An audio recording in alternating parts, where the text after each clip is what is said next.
do suddenly get a little busy when you start doing it regularly. Right, like a regular gig, Sunday gig. We were doing it like every Sunday, and we were all kind of like, every Sunday, really? And I think right about that time, I got out by having a stroke. And, we're laughing. It's not funny. It took that, Scott. I'm Really. doing all right. Well, I'm actually walking a little bit. I heard. And my hand is coming back. I'm Great. a physical therapist. Yeah. Oh, yeah. Well, you're welcome to play anything you ever, if you ever want to. Keyboard. I'll get there. All right. Well, there'll always be a place of. Your spot's always there. There will always be in England. There will always be a turn. There will always be a place for Scott. Scott Taylor. That's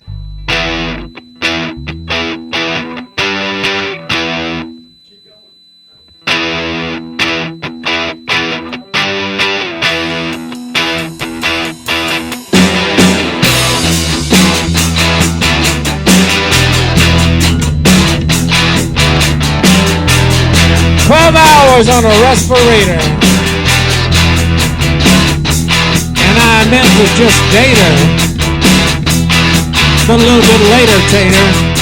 Well, I'm still alive. So they say. At the time of this recording. But last week, I came close to what they refer to as biological death. And, well, the details just let your imagination run wild. It did involve pills, bad judgment, or worse than usual. That's all I got. Worse than usual judgment. And some music plans, and turning blue, falling on the floor.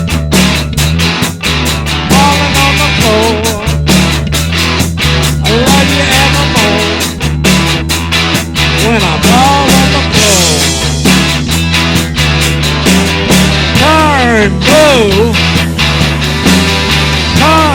blue, yeah, now y'all. I'm turning blue over you. Oh, now. So anyway, came to, I was intubated, and in a hospital bed, in ICU, and a catheter too. All right, ICU and a catheter too. Friday night, that's my Friday night, last Friday night. It was a lot of fun. And I gotta say thank you for those who reported me, who called the 911, or if you're in on the separate aisle, 999999999. Well, anyway, I had an ambulance ride, I understand. And maybe I had a near-death experience of it. Sort of, or maybe just choked out on pills, or a pill. Because I imagine my girlfriend, in the middle of the night, we were talking all night long. But it's kind of hard to talk when you're intubated. But anyway, I thought she was there. So my sister got there the next morning and said, hey, did you see Lisa? She was just here. She said, what are you talking about? Lisa wasn't here last night. You were on a respirator for 12 hours.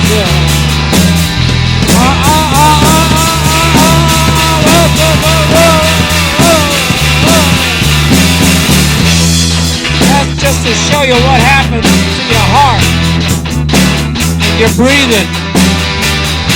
when you take a magic pill, things get kind of funny. Funny bunny.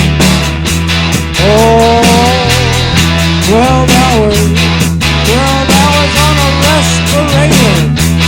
The doctor said it didn't need to be that long, but he wanted to be sure I was still in the land of the living. But maybe I'm not. Maybe this is a dream. Maybe, just maybe, I won't do it again. Anybody taking bets? Yeah, I don't think so. 12 hours on a respirator. I guess you'll have to call me later. Hi everybody, this is Dennis Black, and welcome now to the Black and Wyatt Records podcast. This week, host Mike McCarthy talks with Midtown Memphis rock and roll legends Turnt. OG members Ross Johnson, Hans Faulhaber, and Bill Webb Jr. discuss their personal histories and their residency at the Lamplighter Lounge. Early on in the interview, original member Scott Taylor calls in to discuss Butterknuckles, the loss of band member Jimmy Enck, and dressing up on stage as the Seven Dwarves. Scott talks about a new recording studio in 2026. Ross will be on 91.7 on Alex Chilton's birthday on December 27th. And Turnt will be performing at the Lamplighter. Now, here is Ross, Bill, Hans, and Scott. Hospital. But Here's your volume control. Here's mine right here. Greg Cartwright and I talked again. Greg never met Roland, I found out. Roland Robinson. Yeah. And not I wish somebody would do something about Roland James. They should. I think they really ought to. What do you mean do something? Anything. Yeah. You mean- That's what you should focus on. Let me tell you something. You mean a historic marker or something? No, I mean a historic film or something, because he and who is the guitar guy? The Lynn Travis Walmart. No. Well, he did discover Travis Walmart. I mean, everybody that played guitar, everybody was in a garage band in the '60s And knew Roland James. He produced my Teenage Tupelo album. Well, there you go. Yeah. And he also, all the bands that were on Talent Party Yeah. that did not have a label, or if they had a label, they all recorded with Roland. So one of the last sessions I did with him, I thought, gee, I wonder if he still has the tapes. And you know where that, I probably told you this. I know where this is going. I said, Roland, do you know whatever happened to those tapes you did for WHBQ for Talent Party? He said, oh, Ross, we just used the same one over and over. WHBQ, that's what they did. We didn't think anybody'd be interested in it. I would like, what a great man. He was a beautiful man. Yeah. He told me sometime in the early 21st century that for $1,000 he had two houses. One was used only for storage of records. He said, if I get one of these Japanese or Polish or Northern European collectors and they offer me $1,000 and don't ask to go through and just come in and take it, I'll sell it, the whole goddamn thing, for $1,000. He wasn't kidding. He had a whole house dedicated to just his record, and of course that's all the records that didn't sell. The one that did sell that got on the charts was High on a Mountain of Love by but he did it there at that little Sonic. Sonic, and it's Rolling in 2-track. I've gone in there. Club. It's almost exactly the way it was. The tiles are on the wall. Everything is just like it was. Right. I In the think, nail salon? gosh, we ought to do something for Roland. I mean, That's not what that we I'm. could, Yeah, that's what I'm. He and Dylan were good buddies. Really? Yeah. Oh yeah, me and Bob Oh Dylan. man, and Because he knew who he was. Dylan could pay for My favorite documentary. Roland story is when the kids would come in there to record, they'd always go, "Hey, Roland, pull out your guitar and play something for me." He goes, "You've heard it before." And they had. They didn't know it, but they had. but yeah, because he created a language. Tav tried to get him to play on one of the last Panther Burns records we were going to do at Phillips, and Roland had the best answer to. I said, "I know what the answer is going to be, but I've got to ask it anyway. Tav wants me to ask you if you will play on another Panther Burns record, because he's got some money, he's got a label, and he wants to do it here with you. But he wants you to play guitar." And he says, "Ross, I got two things to say to that. The first is, no, because I don't want to," which is like the best answer in the world. No, because I don't want to. And second, I haven't played the goddamn thing in years. I wouldn't even. I have paid. But that first answer, No, because I don't want to. no, because I don't want If to. Turnt ever does an album, that could be the name of the album. No, because I don't want to. Oh, that was it. I wish we. I mean, I wish we could find somebody who could. Greg Cartwright could do a songbook. Could do Travis Womack. And put together with with us doing some tribute there at the end. Bomar would love to do that because he Bomar would love worships Scratchy and Yeah. all that. Yeah, so anyway, that's just something that just. I guess Bomar's occupying the chair that Roland once occupied. Yeah. Oh yeah. Yeah. Oh, So he's eating ham sandwiches in the hallway. And saying no. and he's got all his teeth. That front tooth, that front snaggle tooth. I was so glad when he lost it because it just worried me so much. During he would have that one front tooth left, and it would just stick out, and I just I just wanted to get a pair of pliers. And, There was no Rockabilly dental plan. no, Rockabilly dental plan was just try to gum it and swallow it. I don't know. He threw a headset at me during the Teenage Tupelo sessions and told me, "Fuck you," which is like no.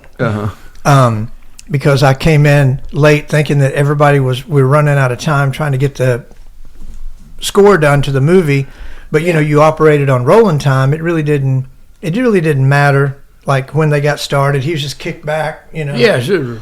And I'm like, well, I thought we were going to be recording by now or something. He threw his headset at me and said, "Fuck you." Yeah. And I'm like, okay, I guess we're not recording. That's a no. That's it. Yeah, that's a no. That's a no. Man, You showed up wanting to talk about Roland James. Is there a reason? Is it the anniversary of something, or?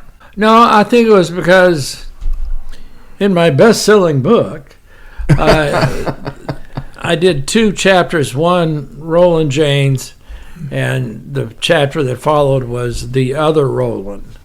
Just thinking of Roland Robinson the other day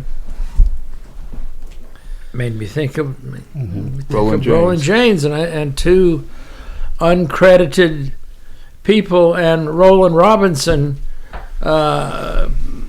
played with Buddy Miles, Isaac Hayes, Eddie Floyd, John Kilzer. I mean, there's just Cactus. Cactus. Swear to God. Cactus played the shell. Jim McCarthy. Yeah, and he played with so many great people, and we played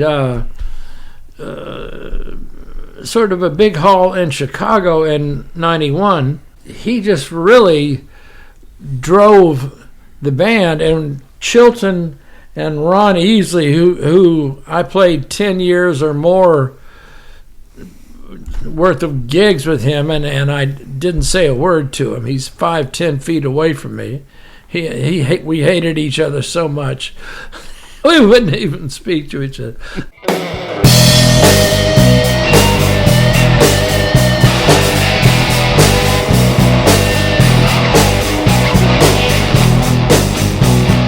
Yeah, for once I said no. It was tempting, I gotta tell you. She said, no strings attached. This carnal pleasure. But I shocked myself when I said no thank you. Because in years past, there would have been no doubt. I would have said yes. Yes, yes, yes, yes, yes. But I said no. And why, I don't know. She's a pretty gal. And I don't know why she wanted to be friendly to me. But I decided I'd rather watch TV. I think it hurt her feelings, but still, I said no. No, no, no, no, thank you. No, no, no, no, thank you, baby. Oh, I said no.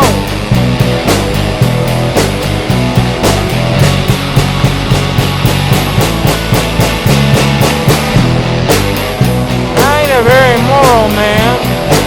In fact, I should never use the M word at all. But that day, I decided, with all things, to be faithful, to not be promiscuous. And I still don't understand why. But I'm glad I did. Because I just couldn't do it no more. And I wanted to, but I just couldn't cheat. Tried to cheat, but I couldn't. Sad, sad day. Oh.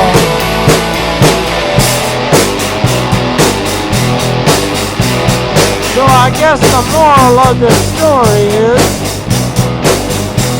when you get old, you might say no, but I'm glad I did,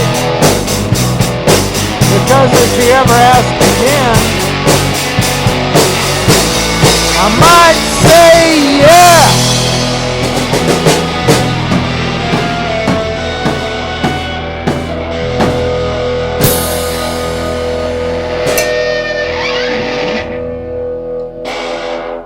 Can I just break in here real quick and say that we're talking to Turnt as an entity? 3 members anyway. Les Scott. Les the original band had Scott. OG Turnt. Except for Scott. Yeah. So Hans Faulhaber is over here in the corner, sort of. Right, Hans? There you are. Here I am. And are we picking him up on the mic? The father of it all. He's a ways from the microphone, but I've had these editing challenges before. And Bill Webb Jr. That's me. Is here. And, of course, Ross Johnson is here. Junior. Are you a junior? No, but I'd like to say. I'd like for somebody to call me Coach. Well, then you need to go to a Shoney's parking lot then. Whoa. Coach. I've been. Coach Johnson. Been to a Shoney's parking lot. All right. I just want Coach from here on out. Yeah. Coach. I got my head Oh, punched. you fucked up. Yeah, you really did. You guys asked me if I'd seen you play, and the answer is yes. I've seen you play at the Lamplighter, and Our home. yes. And who's not here tonight? of the band? You've had many members. Well, it doesn't matter. Scott's not here. Okay. Scott is Taylor. not here. Bill, the other drummer. Yeah.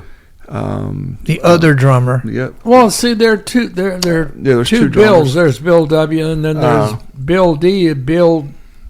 Dear, I always get Bill. Apologies, Bill. Mike is not here. Michael. Mahood. Gosh, I can't pronounce his. I don't know. It's Michael Marshland. That's refreshing when you can't. what is it? Mahood. I don't know his last name. But I I'm met sorry, his Mike. wife, You're and listening, she's Mike. nice. Hi. Charles Winsler The owner of the Lamplighter. plays multi-instrumental. Chuck Vicious? Chuck Vicious, yeah. Say it loud. Haley Ivy is, I think, Comes and goes. She's Comes and she's goes. in the band. She Jimmy Enck. the late in our Jimmy hearts. Enck, who we miss quite a bit Every fucking day. He's for in our musical hearts. and But of the personal reasons. original members, Scott Taylor is not at the table with us right Yeah. now. Okay. Yeah. And band- hello, Scott, if you're listening. If you're listening at some point, Turnt band practice consists of Currently. text messages. This is how it, we, yeah. Oh, okay. we have a group text, and that's how we practice. yeah, That's what that is? That's what's so appealing about this band is that you didn't have to learn any songs, you didn't have to practice, you just had to show up. That's it. Told about Randy Rankies. All right.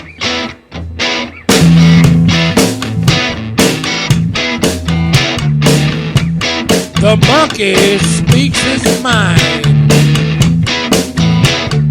They say man descended from a noble race, a bunch of monkeys living in outer space. L. Ron Hubbard knows the tale, and I'm here to complete the saga of the American male, because the monkey speaks his mind. And I do it all the time. Oh yeah, girl. I done stuff because I'm a man and I can't help it. Is it because I'm an ape? Am I a monkey? Or am I just low no good? The monkey speaks his mind. This is a 21st century update. We've had some time to consider some theories in evolutionary, let me say it again, advances in evolutionary biology. And they seem to say that feeling trumps thought every time. That when a man or a woman acts, well, a man, he acts out of emotion. Not calamine lotion, girl, I mean really. The monkey speaks his mind. Look out, I lost tempo, but I got it back. Oh, well, I'm telling you, I don't know where we came from. I don't know where we go. But I think what we do is stuff us down low, because we can't help it. Ain't gonna try. Anytime you try to improve yourself morally, you know, I do like that term Jordan Peterson uses, virtue signaling. When you try to act good, when you show somebody, ooh, I'm gonna act good now, you get churched up, you're going against your essential nature, because the monkey speaks his mind. And this old monkey, he ain't never gonna change. He never done right, and that ain't strange. The monkey speaks his mind. Let's just go on out here. Here we go.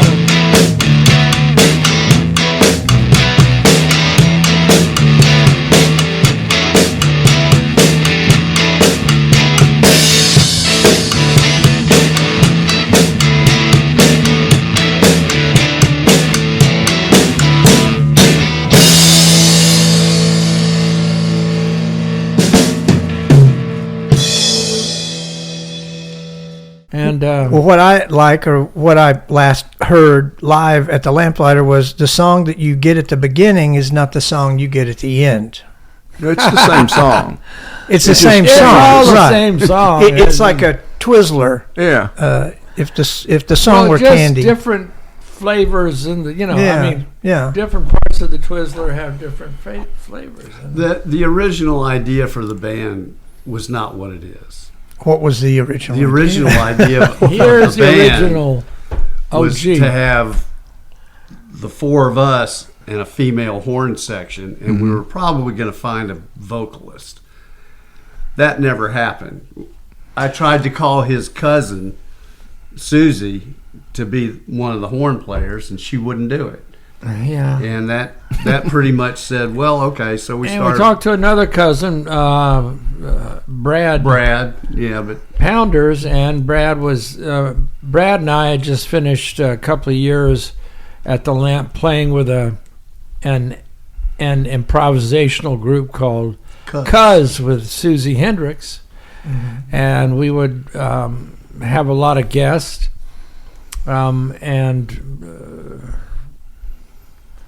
yeah, that's. I am curious about how the band formed, how it got together. Susie's a horn player. He did. It was Hans's brainchild. Hans we formed the band. We played a gig at DKDC. Who did? It was Ross and me and somebody else. I think it was an Alex party, wasn't it? It was an and your a birthday party? Yeah.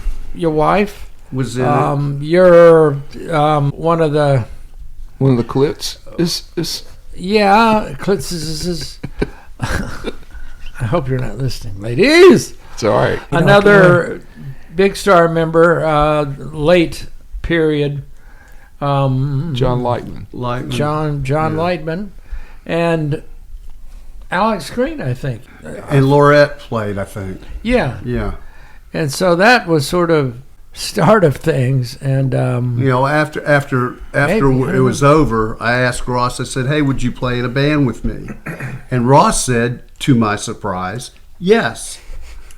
So I walked over to the bar and saw my favorite bartender, who was Scott Taylor, who oddly enough had played with my brother many years earlier. And I asked him if he would be interested, and he said yes. Again, to my surprise. And Marcia said, "You need to call Bill because you need a bass player." And that's how Bill came about. He texted me and he said, "Do you want to play in a band with Ross Johnson, Scott Taylor, and me?" And I was like, "Yes." I mean, that's the opposite of a Roland James answer. just automatically when I said yes, and just the idea of the four of us getting together was just like really the core group. The core group, and because I'd played with Hans in the past, and I was a fan of Ross's and Scott's, so it was like a no-brainer to get us to get. Okay, I was excited. So let me ask you, or ask Hans. So why would Marcia have brought up Bill to begin with? How would she have? I mean, because she knew that we had just gotten through with a weird situation, a weird band situation before, where we cut a CD and all that. Yeah. Yeah, Hans and I played in a thing like several years ago. Let's hear about it. And there's not a lot. I'll tell you later. Trying to get the ratings up on the podcast. So and that's where we did some work with Adam. I think that might have been the first time when I worked with Adam. Adam Hill? Yeah. We did Are we back to Ardent again? We were at Ardent. No, we were at Sam Phillips and at Ardent. And at Ardent, both of them. By the way, did you know REM recorded a record at Ardent? I did. Did you? Yep. Okay. Yeah. Green.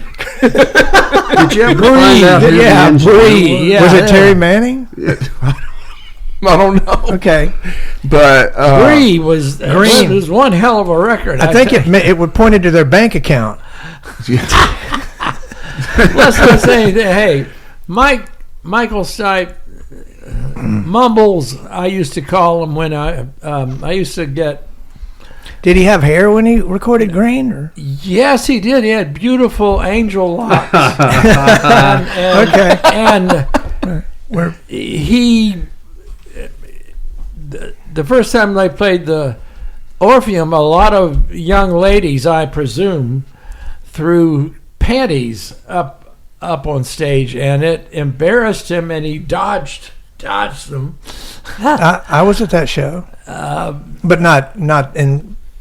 For I any, couldn't. Yeah, not for any reason. No, I what couldn't see any think panties. of. I didn't see any panties that either. Later that Yeah. night, I didn't see any panties all weekend. But when they would play the antenna, the first time they played the antenna, Ross, you're going to have to stop, and it's probably a good point to stop. Hold on. I'm sorry. Who keeps calling this phone?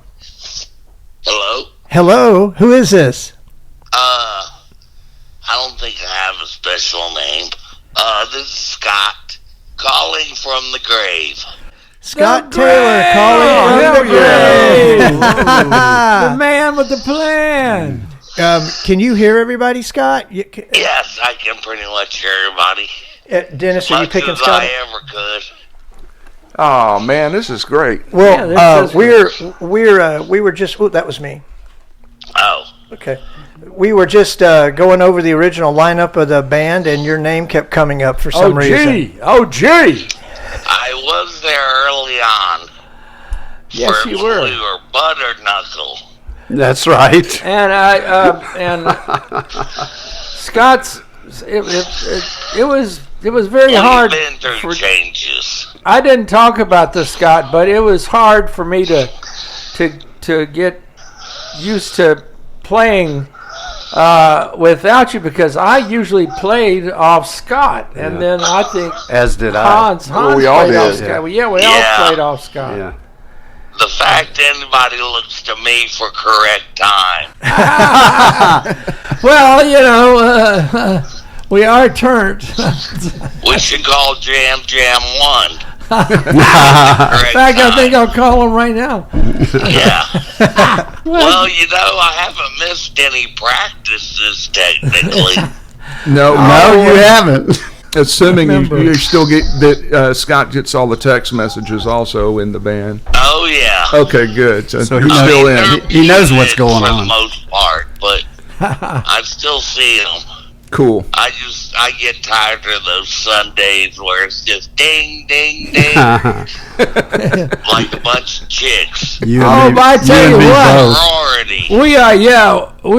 We are like a bunch of 13-year-old girls when it comes to this. Yeah. To our band text, just ding, ding, ding, ding, Y'all ding, love ding, your chatting. chitting and chatting. How is everybody? I have been kind of keeping up. Yeah. I've heard some of the scuttlebutt. R.I.P. Yeah. Jimmy. Oh, yeah. That was terrible news. Awful. But Yeah, that's hard to. I still owe his mother a little card, because she sent out about 100 cards Yeah. after he died, and Oh, yeah. and I just it's hard to, and I was friends with his father, and his father helped me calm down about getting tenure at Tiger High. And so I really liked the family, and I knew Graves as well as I knew Jimmy. yeah. And it was just so hard to think of that smiling boy. Oh well. Yeah. Yeah. Yeah, I'm sorry to bring everybody down with that. Oh no, it's just Well, part of it. Yeah. Gotta be Yeah. talked about a little bit. Yeah, I'd rather talk about him. I'd and- rather remember him Well, than he not. was the true spirit of just keep showing up and you're in the band. Yeah. Yeah. Yes, he did. Yeah. And he was very excited and very happy about that. He thought He it was the rare guy that actually wanted to be in the band. Yeah, you're right. He thought it was going to be hard to get in the band. Yeah. And like we had a real rigorous practice schedule. Yeah. Oh, I'm still. Cracking the whip. Yeah. Every Sunday, 1 o'clock. Yep. Well, are you guys going to practice for the Chilton birthday party show or no? Yeah. No, What we day don't is it? practice. The Well, I'm not 27th? playing, 27th. Yeah, we'll practice I on the don't know- I don't know 27th. where No, they've we'll evolved to. we'll just play Snake Drive again for 20 minutes and Ooh, just. that's a There good you go. idea. Well, so That's that yeah. always been my idea. You already. Well, see, you're the idea man. But you guys are planning to play Saturday, the December 27th. Yeah. At yeah. where? At the Lamplighter. At the Lamplighter. And then I don't on. know where else I mean, you can play a B-side, I guess. Yeah. Yeah, We used yeah, I to do don't that know. during the pandemic. You remember that, Scott? The what? During the pandemic. During the pandemic. Oh, yeah, that was a really packed show. Yeah, yeah. We'd be playing to nobody. Yeah, I don't even... I was barely there. Yeah. Yeah, but that was a fun set. Though. Yeah. We didn't have costumes. No, Well, we yeah, didn't that have was costumes. Thanks to. thanks to Scott, because we would have Yeah. a show coming up for some kind of an occasion, and I remember Scott would say, "Well, this is what we're going to wear." Yeah, we had bunny ears Yeah. for Easter, you know, which was better than like the cross idea. Yeah. But we won't bring that up. Don't cross Yeah, me or I'll cut you. Yeah. That's We right. played New Year's Eve, and we got these, you know, those tuxedo T-shirts. Mm-hmm. We all I wore almost tuxedos. Put one on tonight. And then we were the Seven Dwarves at Garnerfest. Yeah. Oh yes, And Haley was Snow White. yes. She. Yeah. and That was she- great. And if She stole the show. yeah, if it hadn't been for Haley, we would have looked like seven. And I'd say Pedophiles. that's the biggest crowd we had. Yeah. They didn't know, but, you know, they didn't know what they were getting. No, they really didn't. No one does. No. We didn't know what we were doing. Well, in fact, Scott, We're do, kind of like the stripper in the do you cake recall playing there a couple of weeks before Garnerfest, and we drew maybe like 25, 27 people. It was on Oh, a Saturday night, and one of the owners or one of the managers came down from the manager office, and he had he looked so angry, and he was so big, and he looked like he did steroids and lifted weights, and he was banging chairs around, and I thought, he's going to come over here and pull the think plug I and remember beat our that. asses. And just Somebody had told him that we were a 90s cover band. They were expecting to hear some Candlebox. Nickelback, y'all, Nickelback. I thought we were going to have to pay him, but he paid us $800 that night. I shouldn't brag. Yeah. And then we got paid $800 for Garnerfest. Yeah, we made. Yeah. I couldn't believe. Damn. And no one said I don't know where no all one that said money anything about that place closing down because there was a money laundering. That's just Yeah. a rumor. Well, wait a minute. Can I join Turnt? Okay. I mean, that sounds like a lucrative business. Yeah. You're in. Well, we don't do it. You have for to fun. show We up. do it for the money. I'm not going to show up. You'll still get paid. Sundays do suddenly get a little busy when you start doing it regularly. Right.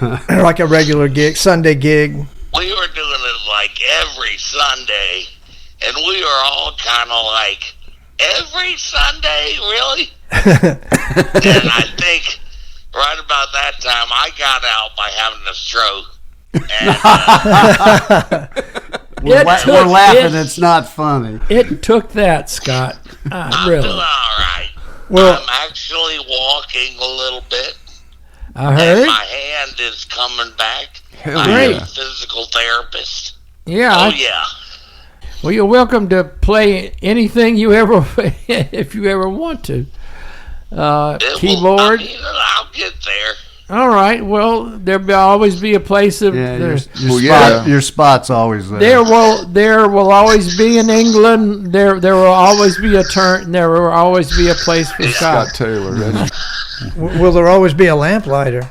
I'm afraid so. For about 90 years, I think it's the oldest existing At beer least we can beer cuss in there now. beer garden in town. I Okay. think it's close to 90 years. Yeah. Well, Scott, I'm glad you called. What I'd like to do right now is play a Turnt song that might God. even. Would y'all have recordings with Scott? Obviously. Oh, Yeah. Well, 5 hours. We're going to cut to a 5-hour song with Scott on it, They all are. but we're going to I'll edit it down to about 3 minutes, like a pop song. I think so. It is a there pop you go. song. Oh, it is a pop song. It's just long. Everything we It's about- do yeah, is a pop about song. prostitutes. Pop song about prostitutes. I think that was one of my girlfriend in my case.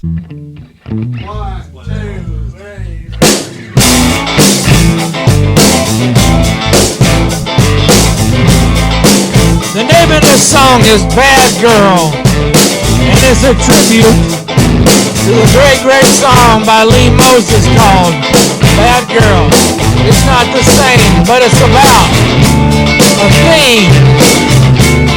I know it's sexist, I know it's wrong, but I'm feeling strong. I'm gonna tell you about a bad girl I used to know. When I got involved,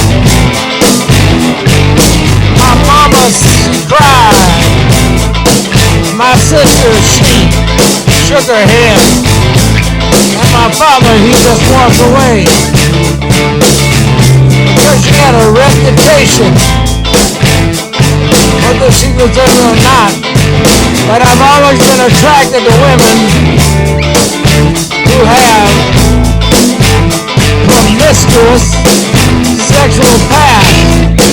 Now, what kind of psychosexual disorder that is? Name it, claim it, girl. Some sort of dang.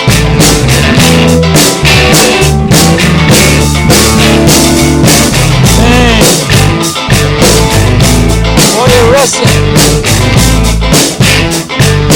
I had to know that she knew a thing or two. My mama said she's gonna break my heart, and she did. But that's what I wanted. I wanted to feel something. I wanted to know that I could hurt.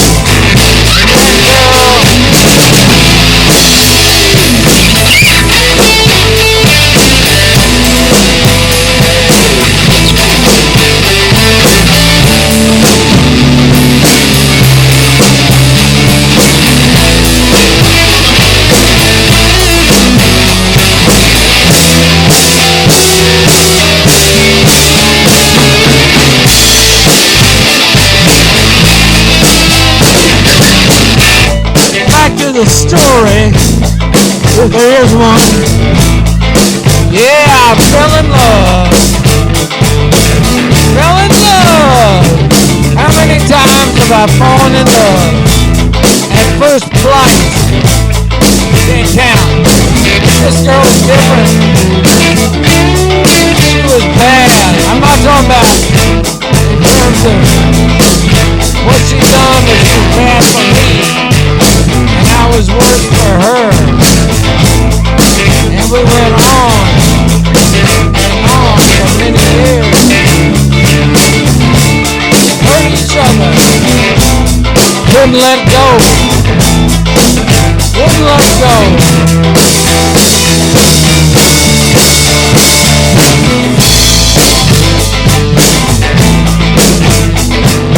So kept going, and I kept cheating. Oh Lord, I cheated. Every time she told me about something, only relief I could find was cheating. Said I was sorry, but I probably wasn't. But I couldn't let go, and neither could she. Bad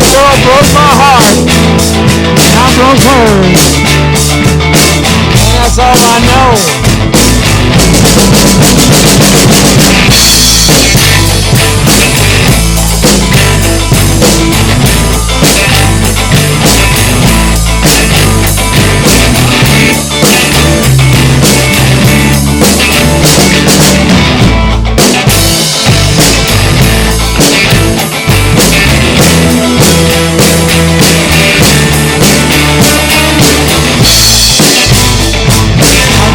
Bad girl, she's been gone a few years. I told her, I said, I can't ever let you go. So if we're gonna end this, you don't have to do it. And she did finally. Oh, I cried and I cried. Tried to get her back, almost did. But she has some sense. My bad girl is gone. But I got a good girl now, and I'm gonna try to keep her by not having nothing to do with no bad girl. So, here's what I'm saying. I'm sorry, baby. Hey, yo. Bad girl, bad girl.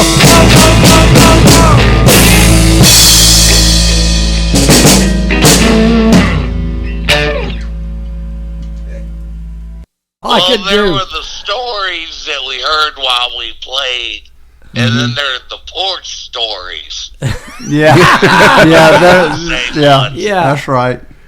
That's right. Well, Scott, a lot of beer breaks. I wanted to tell you, Scott, real quick. I'm putting together a Blu-ray for my Super Starlet AD film, and I found two CDs where you had been so gracious to record Stivers and Tripp and Lori Guynap. John and I heard that, and neither one of us could remember doing it. So that, I think, makes it more special. Well, that's when you had that studio over Walgreens, across from the Map Room or something like that? Yeah, downtown. So that was a quarter of a century ago. Yes, it was. But I'd like to put that on the Blu-ray that's coming out. And then also I found a bunch of polycyclone material that you had done psychedelvis stuff. Oh, God, I love that stuff. I love it, too. I love it, too. I'm glad it's still around. Well, we interviewed Paul, a.k.a. Polycyclone, a couple weeks ago, Dennis? And it's going to be a freaking four and a half hour, maybe a two-parter, because nobody, I mean, you think the larger world has never heard Turnt? No one's heard Polycyclone. No one. Yeah, no one. Well, you've recorded him. I'm the only one. Me and you are probably the only ones in the room. So I thought I saw an opportunity, kind of like maybe I'm seeing with Turnt, where we get to play a bunch of stuff and just get it out there and archive it, and that's kind of what the podcast is. Star maker, Mike McCarthy. Star making Mike. That's a Kink song, isn't it? Hey, does that mean we're going to get money? You can put on your, right after Everybody's a son. The Kinks wrote Star Maker, and the Stones wrote Star Fucker, I think. Watch your language. There's a young woman here. There's a youngins like to listen to this podcast. They got to be careful. Little young children. I'm sorry for them. I'm actually watching a bass fishing show on YouTube. Well, now I'm worried about you. Okay. Man, I got into this guy, this crabber in the Chesapeake Bay. Guy named Luke McFadden. There's a free little spot for him. But, man, we ordered a bunch of his crabs, and he sent us a little hammer and a hat and some potato chips and 24 steamed crabs. Wow. That we haven't eaten yet. Scott, the most dangerous cults are those guys who fish. No, the best stuff is bikini fishing. But they actually catch fish. You can't talk over Scott. I don't know that. So, do the bikinis smell fishy, or is it just like? Watch your language. They get a little sweaty. Depending on what time of year, I guess you're bikini fishing. My other favorite is Pakistani Truck. But that's the name of the channel. Is it a YouTube thing? Yeah. You ever seen, like on some video, the trucks like in third world countries that are like, held together with rubber bands and stuff? It's crazy. There's no English, so I don't know what they're talking about. Hockey talk. I went to Hawaii one time, and they have an interstate there. It was like, what states it connect to?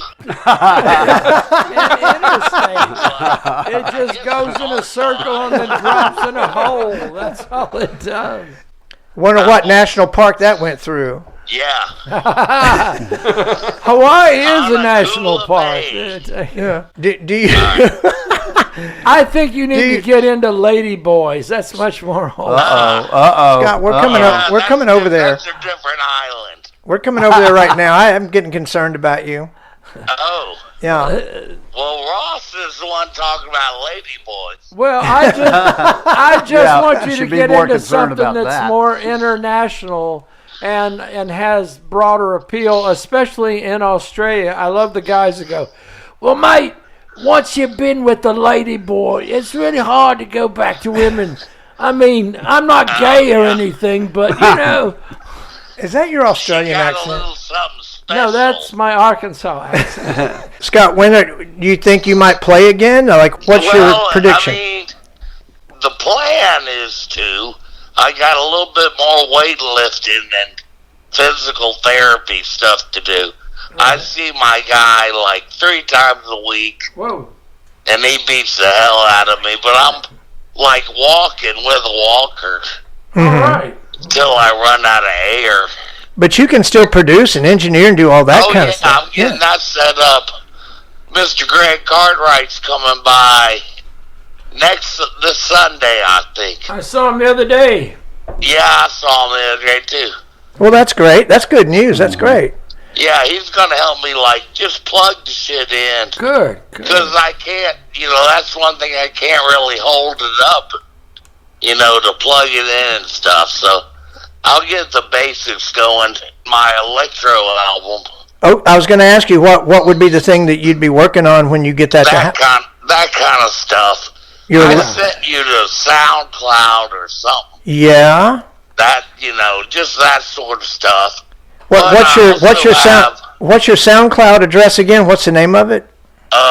It's probably Sticky Icky at SoundCloud. Sticky, icky. Okay. Put it in the air. Yeah. Okay. I got that from Snoop Dogg. Okay, we'll play one of those tunes. You got a song you want us to play on the show? Oh, I have no. I'll send you a link. Okay. That's Icky. Icky. Lady boy. Yeah, Lady Boys. Esquire. The Return of Butter Knuckle. There you go. All right. Now you're talking. See, now you know what it's like to be in the band, Mike. This is pretty much all we did. Adam Hill came by one day to see what we sounded like, and I don't think we even played. That was one of our better practices. Yeah. It was at least one of it was very clean. Is there any chance of seeing you at the Alex Chilton birthday show? When is that, the 28th? 27th. 27th? Probably not, but... At the Lamplighter. I'll say, baby. Scott, do you know where the Lamplighter is? Electric wheelchair now. You got an electric... I haven't tried it out yet. Well, so you could just go straight down Madison. You could go down Madison. Wow. I could put a rope on there and pull you. It's safe. There you go. It's safe. That'll be safe. Laurie doesn't need to worry when you're out with me. Come on. She's got some friends in town. She went out to have fancy dinner. And I'm sitting there watching people catch and cook bass. Yay. We're not fishing. I am worried about you, this fishing fetish. But I don't know what's wrong with me. Really, there is an Australian bikini fisher though. And, well, I might look at yeah, that. she works really hard. It's a woman, right? Tuck under. Yeah. Down under? Way Yeah. down under. Tuck under. Yes, indeed. Well, it could be. New meaning to woolly bully, if you know what I mean. It's too bad you guys are an instrumental band. 'cause you Shave got them dry. Lots of Shave them dry. lyric There's potential. a lot of We're not. oversharing that He's goes our on. vocalist. Well, he's a narrow. Well, what would you I'm call a- that a vocalist? I would call it Yeah. a vocalist. Yes. Yeah. I would Okay. call it a Ross Tourette's. did I think very you- well, actually. Yeah. I think of him more as a who wrote the who A did geek, a sideshow geek is how I see Doing myself. monologues. no who wrote the Civil War stuff that was on PBS. Memphis. Yeah, Shelby Foote. I think Shelby you're the Foote. Shelby Foote of rock and roll. Shelby Foot, Huggy, That's true. go get my little Yeah. sip of whiskey. I'm trying to get that Go get my ex-wife. I put your ex-wife in a mental hospital. He did. No, I'm just saying you come across. You're not like singing melodies, are you? You're speak. You're he has- no, I don't he have has a spot. where he Okay, has- he has a he's sung a few times. in the key of R. Well, I do. I stand ballads. corrected. Okay, Yeah. okay. I stand corrected. I need to see y'all again, and I will try my That's it, best to Chris. see you on the And Chilton just show. pay attention. I'll try He'll to be make it a vocalizing. y'all as best I can. Some enchanted evening, Yeah, there you you may go. meet a stranger. There you go. Y'all doing that one Oh, on the? man. Yeah, we'll do I that. was Sure. watching a Seeds documentary the other day. Oh, yeah. yeah. Sky Saxon, what a lovely Thinking man. about Alex for, what was it, Can't Seem to Make You Mine. Yeah, and my own plug. Following the 27th show, you're going to get a 2 for Alex thing, because I'm, for some unknown reason, Robert Gordon and David Less have asked me to get some obscure Alex tracks, which I'm getting from the original sound man from Panther Burns from Austin, and I'm going to comment after each. Oh, man. And of course they'll all be positive. Talking about Alex, yeah. Where's this at? It's going to be on 91.7, so they're in going the to ether, man. yeah, okay. in the Out ether. in the air. So I don't know why they invited me, because I told them, I said, look, Alex and I were not friends. Alex didn't have any friends then. Yeah, he didn't. He sort of kept his friends, and if you were fortunate enough to be his bandmate, well, things He'd got a little invite different. you to the tree. And I'll let Yes. you explain that. I'll just stay mysterious on that. Yes. Oh, does that go back to the Turnt song? Possibly. I don't remember if we actually put that one down. Did It might you? have been. Hans, do you have a recording of the tree? We get kind of stream of consciousness. The tree? I don't know. Maybe. Just ask, just keep Well, I don't asking remember that. Ross about We the did tree. about 50 songs. Nobody and, remembers that Yeah, one. putting my All right. gums. Yeah, we played for about 2 years in the doghouse. Oh. And we recorded probably 50 hours worth of material. Yeah. And they're all the It was same a very subject. well-appointed doghouse, I would say. What's your plans for all that material? I gave it to the Bill. only guy that's motivated in this band. That's Bill did this. He Yeah, does everything. yeah. This has got all the tunes. Send it to on Dennis. Oh, it's the You seen Bandcamp the stuff. Bill Yeah, it is Dance band shirt? camp. Yeah. That was our triumph. Yes. The Bill Dance shirt. Still my Oh favorite. yeah, that was Oh, pretty yeah. cool. That was pretty cool. Back to fishing again. Ah, that's where the fishing fetish came from. I see. It's all coming together. Yeah. Have y'all ever heard that Bill Dance lived in Fisherville, close to Bobby Gentry? Yeah. Yeah. No. Yeah. Fisherville He's sounds Bill right. Dance? I didn't know she My lived girlfriend in lives Fisherville. on Collierville, Arlington, close to Monterey. Bill Dance is a Oh, Turnt yeah. fan.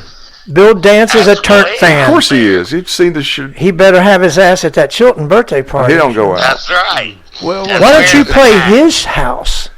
That would be a mansion. I guess we could do Turnt that. plays Bill Dance's mansion at Monterey. Bill Dance's party. I'd rather Bobby Gentry come. Hell yeah. You have to have really cool T-shirts.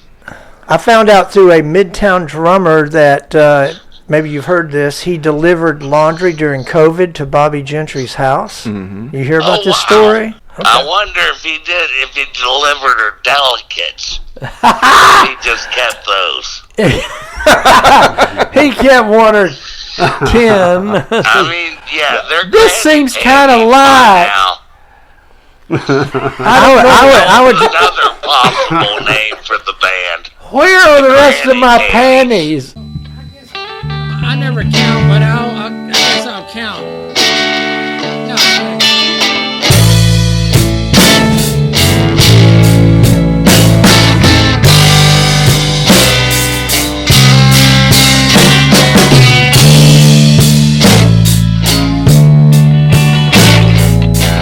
I spend a lot of time in bars. Not always drinking. No. Sometimes I just have a Diet Coke or a ginger ale or a cranberry juice. But I like to listen. I always like to listen. I got big ears. Big ears can mean more than a big wallet and a big you-know-what. But I must have a sign on my forehead that says to women, tell me your deepest, darkest sexual secrets. I don't know why that is. Maybe I'm a voyeur. Maybe there's a cuckold fetish in my soul. But I just walk into some place and I hear them say, I know, you know. I think I could take you to anything, and you wouldn't judge me. Well, you could tell me anything, but I am going to judge you just quietly later. Because it's not nice to say what you think to a lady.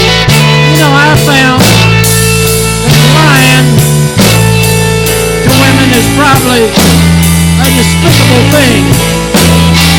But sometimes that's what they want. I know that sounds sexist, sounds wrong, sounds untrue. But I believe that sometimes you just gotta let them talk. Let them talk and say what they need to say. And if they think that you can handle it, well, look out now. Tempo lost. That's all right. That's okay. Never really had much. So they tell me things. They tell me who they did it with, how they did it, why they did it, when they did it, where they did it, and how they did it. Oh, and I need a minute to gather myself. Somebody, like Jared Lee used to say, roll on!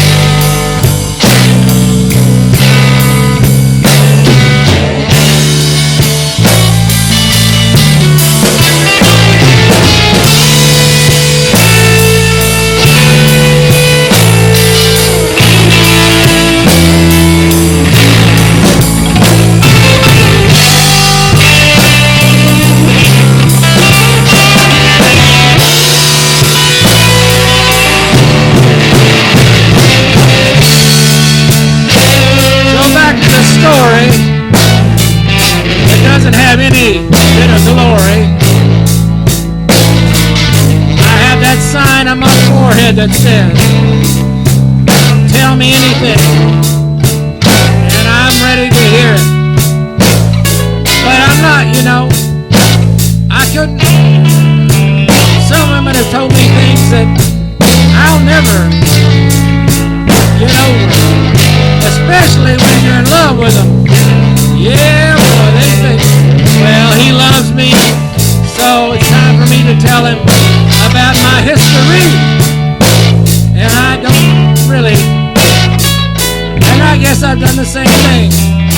for tat, stick for scat.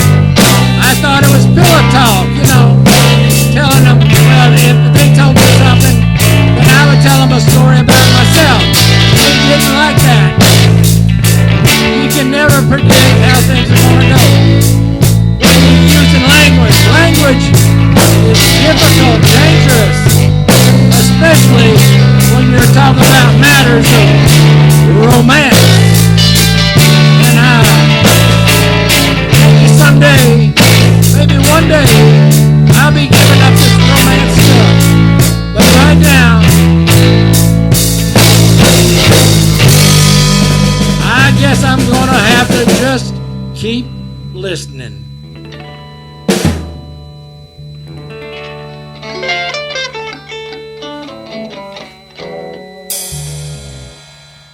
Ready, boy. Who came up with the name Turnt? Ross. Ross, How so? I think. Like I would Just remember. told us one day. He's a little Like I would know. Are you kidding? He swallowed a It's handful of pills and said the name of the band is Turnt. Whoa. I go with that. Tourette's has You its, you play till Ross goes to sleep, and then we're done. and I always do. It's just Tourette's has its challenges as Tourette's Yeah. and Turnt are What very makes a close good together. Lyricist? A little repetitive, but get it in the right places. It worked. It still is. Well, Scott, I'm gonna let you go, Scott, so I can Yeah. gonna plumb miss the you. depths of these guys' Picking up psyche. pills. Tell Laurie I gotta hello. take my meds. Yeah. Tell Laurie I love her. It was wonderful talking to y'all. It was wonderful to great. hear from Yeah. you. I'm so And really glad. good to hear luck from you, on Scott. Your Let's go back Mike inside and play. Lomax thing. Yeah. Say that again, Scott. Your Mike Lomax thing. What was his name? Not Willie Lomax. Alan.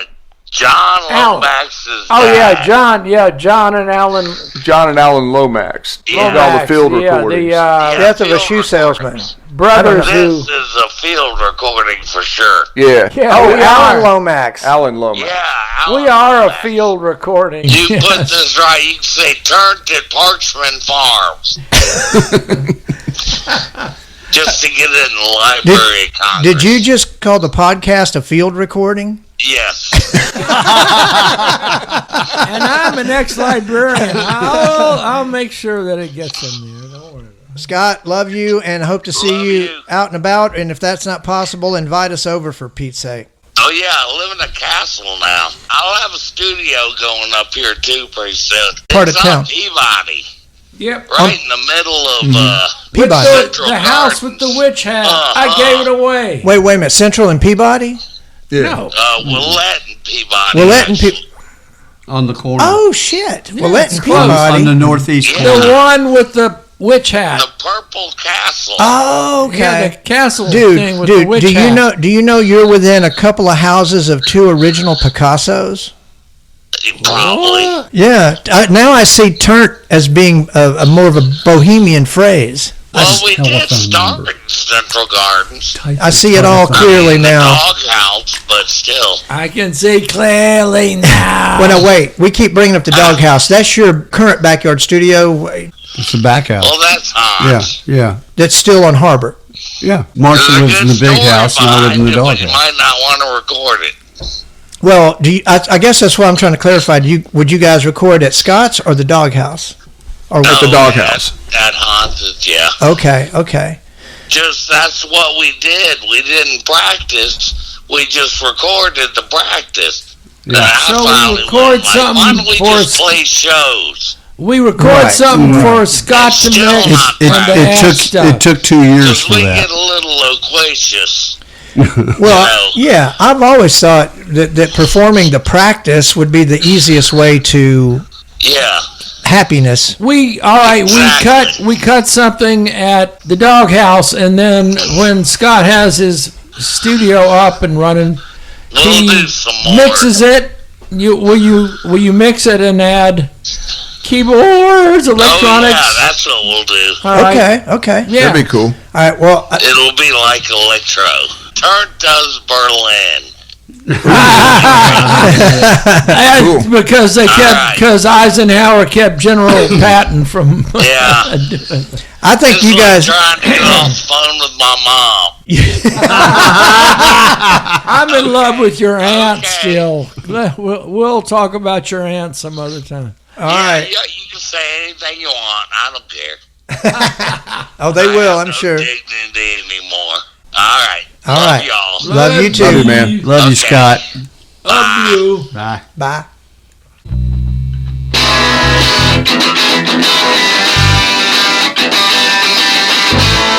Are we rolling?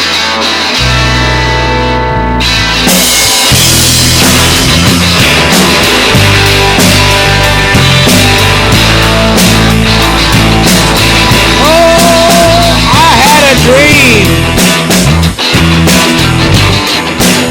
and she forgave me for everything I'd done wrong. It was a decade or more, but it seemed so real, so sweet, because we parted on less than friendly terms. Last time I heard from her by somebody else, I had talked to her niece and mentioned her name, and I was told that I could never mention her name in public. So imagine my surprise. I'm having a dream about us getting married. And I mean, it was flowers,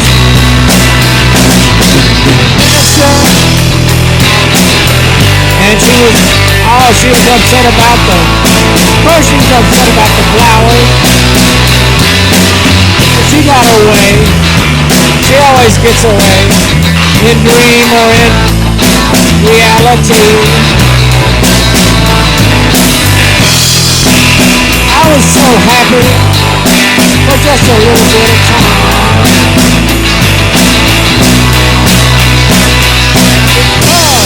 I thought we had gotten straight, and we were gonna wed, and then things were gonna be alright, and it was gonna be okay, but I was wrong, because I had a dream. That's all it was. Just a dream. A beautiful dream. So the moral of the story, that I should never mention moral, is you better act nice. You better not cheat. Easier said than done. And you better do what she asks. When she makes an ask, you better do it. It's a dream. Things work out. But I awoke in a sad reality. Well, I'm not alone, but I can't call her on the phone, and I can't do nothing. I can't mention her name. She just lives about 6 blocks from me, and if I drive down the street, take a shortcut sometimes, I run the risk of, well, she doesn't have a restraining order, because because we've been intimate, she'd have to get an order of protection, but not in the dream. So I'm going to go back in that dream right now. I'll see y'all later. I had a dream last night. Surprise call in, and that was the one. Oh, that was cool. Yeah. That's great to have the OG lineup for us to But that was. I'm really glad to hear that he's going to get that studio, and That's the latest update on like I Scott said, Taylor. Yeah. just And that was very reminiscent of how the band used to function. Mm-hmm. We would sit outside in the front of the doghouse and talk, and go back inside, and we would record, and we couldn't hear Ross. Well, we could hear him playing that's the drums, okay, not here, but we couldn't hear what he was saying while he was. That's good. And then we would go back and we would listen and vomit. Oh, come on! No, it was like it was perfect, and I think like even like the very first time we ever even played together as a band that was recorded. Yes, Yeah, that's correct. I think we played for like, if my memory serves, is that we played for about 30 seconds. My memory does. And then Hines said, "Stop." He goes, "This is a band," and he hit record, and we just started recording right then. When was that? Then 19 or 18. 18, 19, I don't know. See. It was 21st century. Yeah, it was. Can we nail it down to the 21st? Yeah, it was prior to. Here's the first record, or the first song we ever did. What's it called? I Said No. I said no. Like Roland James. I didn't think about that. I said no. I guess it. Yeah, I guess it was. Dennis is making a note over here that we're going to play that, but we're like an hour into the show and we're just now figuring out the first song we're going to play. But do you You have a mind? lot of editing to do. Well, no, we don't believe in editing. But Oh. but just like you don't believe in Nor do practicing. No, I mean, what I would like to do, with your permission, is sporadically drop tunes in as there's a catching of the breath while Ross takes a drink or something. Yeah. Okay. Well, then that's It's what your we'll- show. Well, no, I There's won't. plenty of tunes on there. But you sent them to Dennis. Yeah. Okay, cool. I just What'd you say the liquor store was, Dennis? they just remodeled the kitchen. You'll And then But he's out of Taka. I don't know. Well, you said Taka is a famous bottom shelf brand of vodka for those not in the know. and the beautiful part about the music that you'd be dropping into the podcast is it's not representative of what the band sounds like now. that's very true. because you're talking about Very something from true. like 2022 or 3. Something like that. we And- just- and the band was only 4-piece then. And now because you're we were talking- playing at the okay. Doghouse. Now We we don't. didn't start taking on new At players. one point we were 7 or 8. Yeah. Until we went to Lamp. To the But Lamplighter. you have flyers and posters for your shows at the Lamplighter? Sometimes. Sometimes. Most of Sometimes- everything's digital. Sometimes Chuck or Charles does. Well, you know what's cool, Awesome. man? It's like for me personally, going through like Antique Warehouse on summer, and I'll see a poster from one of my movies or something on the wall for an outrageous price, and I Yeah. think, wow, I've made it. No, that's Because a good I'm feeling. in the Except you antique. can't afford it. I'm in the antique store, and I just wonder. It's like if you don't have a poster 100 years from now for someone to buy at an antique store, they don't know that you I happened wonder at all. what this was. Yeah. Well, I mean, we're not so far out of where I still have all the. I think I have all the posters or the digital stuff that I could just print it off. And that would be cool to also, like, we haven't done that a lot with Black and White podcast, but to have links in the bottom where you get visuals and things like that. I have because to that's say, I love the posters you guys have. For Yeah, they're great. They're Bill just does. great. Are you going to have one thank for you. the upcoming Chilton birthday bash? Oh yeah, Okay. yeah. There's one. It's I did it. I've already got it. Yeah. Well, send it to Dennis because we Well, want to put I it up. think we can get some, hoping the 91.7 admin is not listening, but I think we can get some. Send it to Dennis. A little cross, I mean, I'll share whatever, cross Share on Facebook. I gotta publicity. make you. it. Are you going to be on the radio quite a bit? here I'm coming? supposed to be on the radio for that hour, and it's supposed to be a tribute to Alex on his birthday. Okay. I can't imagine why they asked me, but they'll find out. You might be the last man standing. Now Jody, Jody, yes, but that's a different Jody, epoch. John Different year. Lightman, John Lightman. but John Lightman doesn't really does he get called upon for these historic jams and things? The answer He to did. that question is no, he should. Okay. and John is. He and I were in philosophy classes together. Oh, really? At Memphis State, philosophy majors. Yeah. You had to be a philosophy major to play in Big Star. Yeah. Why am I doing this? Kind of do some background here real quick. How many bands, Bill, have you played in? And you're from Memphis? Your family's from Memphis? Oh, yeah. Can you tell me a little bit about your background? I was born here. Actually, family goes back to 1839. Ross remembers. Yeah, we're in history books about my family, Yeah. and so How so?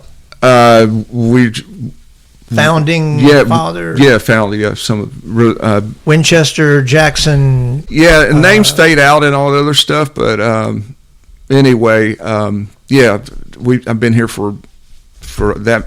History's been here that long. You've been here tonight for quite a while. Yeah. So the most, let's see, I got into music as a child. My dad was going to Memphis State. He would drop me off at my aunt's house, and she would babysit me. And her son was my cousin Richard Roseborough, and he was a recording engineer, drummer, and that's where. So that's where I started off as a drummer. That's where I started off playing drums because of him. And then I went to the Orpheum and saw Thin Lizzy. And at the Orpheum? Mm-hmm, yeah. What year was that? 79, 78, 79, 80. Yeah, Phil. And it was Thin Lizzy in Nazareth. And that's near the end. And I fell in love with Phil Lynott, or however you pronounce his name, as a bass player, and I left that show as a bass player. I wanted to be a bass player after that, and so the transition from drums to bass was pretty easy. And well, I just heard recently that Sid Vicious and Nancy would go to Phil Lynott's house, maybe for the heroin, but that's a cross-genre, cross-cultural weird thing, isn't it? No, not really. When They've been hanging out with Phil. I think that I don't see it like that. I know that a lot of times we see things like that. Yeah, but, we do. But that's how we see things. But all of us in Turnt, we're friends with musicians who play a wide swath of music. Like Bowie kind of came down on Visconti for producing Thin Lizzy. He said he was like slumming. But Bowie could say that, I suppose, like Bowie was going to keep Visconti so busy that he could have a career or feed his children or something. Yeah, like the music that I may listen to while I'm driving to a Turnt show may more times than not represent anything that I like to do when I play as a musician. Mm-hmm. I like to make noise. I like to. Whatever we do, whatever Turnt does is what I like to do. But those bands that were inspiring you as a kid they had more of a boogie woogie kind of dynamic. There's that. My favorite American rock band is Cheap Trick. Mm-hmm. And that's. But I don't. Speak now or forever hold your peace. What a great version. Yeah, but I don't think I'd ever play in a band that played anything like. I wouldn't want to play any of that stuff. And your connection, like we were talking about Ardent earlier, and that scene, you were a kid or you were younger with Richard being involved in the Chilton era stuff and all that, right? But you knew what was going on. Oh yeah. I learned to. I would go to Ardent with him back in the 70s and 80s. Not Ardent, Sam Phillips. I learned to splice tape, quarter inch tape in that. That's an art. In that little studio, like in the room, there's a room behind, and I guess it's still there at Sam Phillips. Yeah, it was. Like a little studio. It was a B studio. And I could take a razor blade and all that tape. If you needed something to splice together, I could do it, I think, from memory, even today. Most notable band that I played with in Memphis was the Psychic Plowboys. Yeah, Dan. I drew your drum head. Huh? I drew your bass head on the drums. Well, which one? Oh, the one in the video? The big sluggo head, or the cartoony head. Like a cigar or something, or a cigarette or something? Hale paid me to, or asked me to do it or something. Yeah. We did I played with them for a while. So you played with Dan Hopper? Oh yeah, Yeah. yeah. We played a lot of shows with Alex Chilton. I wish Dan was here to talk to. Yeah, That would be. He was fun to talk to till he wasn't. There you go. Perfect. Well, you've just defined this podcast. Yeah. And I don't need to show up for that one on the 28th. Yeah. No, I loved him dearly. He was a lot of fun to play music with, and I saw Dan in the Kings of the Western Bop. Yeah. I was in Kings of the West. Yeah, Ross was in Kings. I guess we talked about I think Jimmy was. Jimmy Enck was and in. Linda Heck. Dan and I were in the first version. That was just me driving 100 miles up here to go, wow, I'm at the Antenna Club, and then go back home again. Where y'all could just walk down the street and say you're cool, I had to drive 100 miles. We didn't really think about it as being cool. It's just the only place there's that. Where else was there to play back then? Oh, the Loose End. The Loose End was around then? The place next to the YMCA where you had to. Oh, the Pyramid Club. That horrible load in. Oh shit! Yeah, that was the Pyramid. Where third base is now at Redbird Stadium. Yeah. We played it with the Plowboys. Oh, we did a show with Alex up there for a Weevil benefit. But now you're talking more early '90s for that place, right? Mm-hmm. Not early '80s, early '90s. Where Dan let go on. Oh, Dan threw up on. Alex's amp or the drums or something. It was awful. A classic Dan move. Yeah, that was the opening, and I remember. Yeah, that was like. Sounds more like closing. Yeah, I remember Chilton looked mortified and laughed at the same time. And, well, you put that stuff like school bus smelling stuff on it, right? Then the whole show smells like that. Yeah, it's kind of foggy. It was. I remember playing, and then the place was a Weevil benefit, and I remember just looking back over my shoulder, and Dan was just kind of leaned over there throwing up. And we were, I don't know what song we were playing. What song? This was Psychic Plowboys. Oh, yeah. So this was when Tommy Foster ran the Pyramid Club? Yeah. Oh, yeah. So then what happens after that? Oh, let's see. Plowboys. I started playing guitar, picked up a guitar. I just started doing my own thing, kind of punk folk, me and a electric guitar. Went out and played by myself, played here a few times, New Orleans. What'd you call that? I was just me, Bill Webb Jr. Mm-hmm. Played up in New York. I played CBGB's, but I was more interested. I wanted to play Max's. Yeah, Max. That was what I was attracted to more so than CBGB's was just there. Max's was closed by then? Yeah, it was closed by then. But that would have been where I would have wanted to play. I didn't really, and in retrospect, I can say that I played there. But that's where Chilton played with the Cramps, right? In Max's. Probably so, yeah.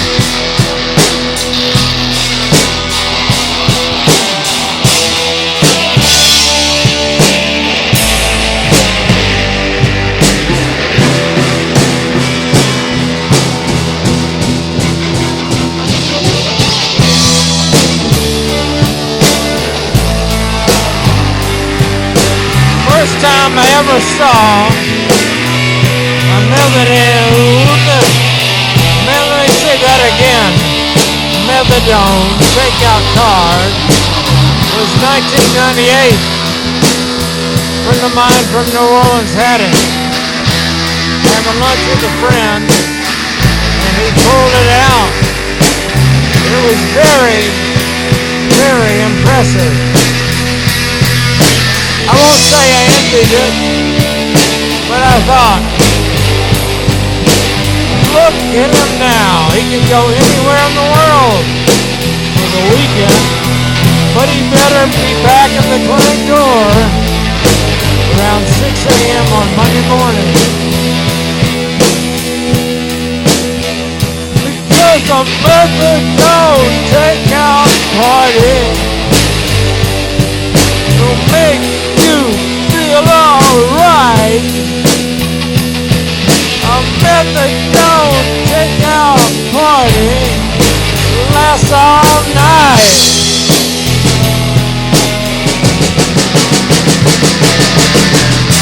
Here we go. You take one, then you trade a dose. Then you put some Xanax on top of that. Oh, you got something.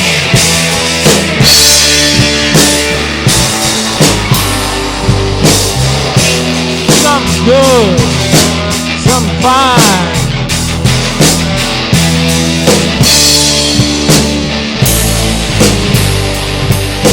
Something real,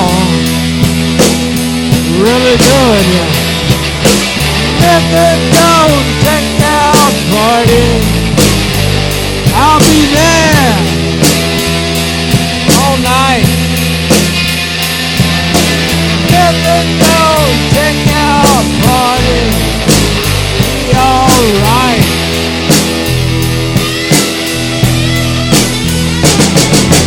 Burn a while.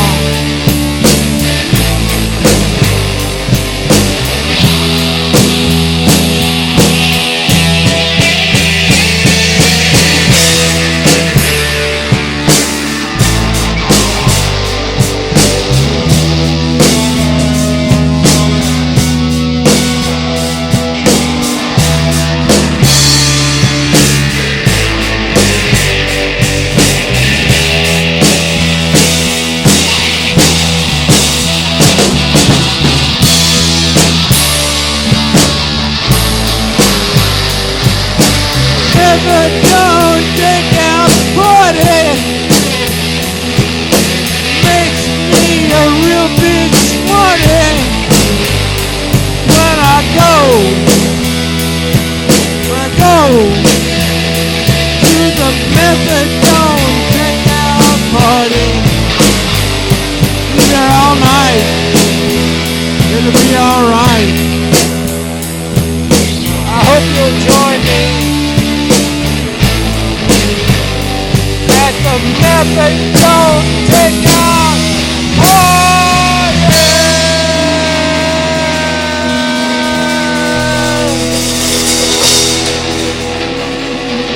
Let me say it again. Methadone take out party.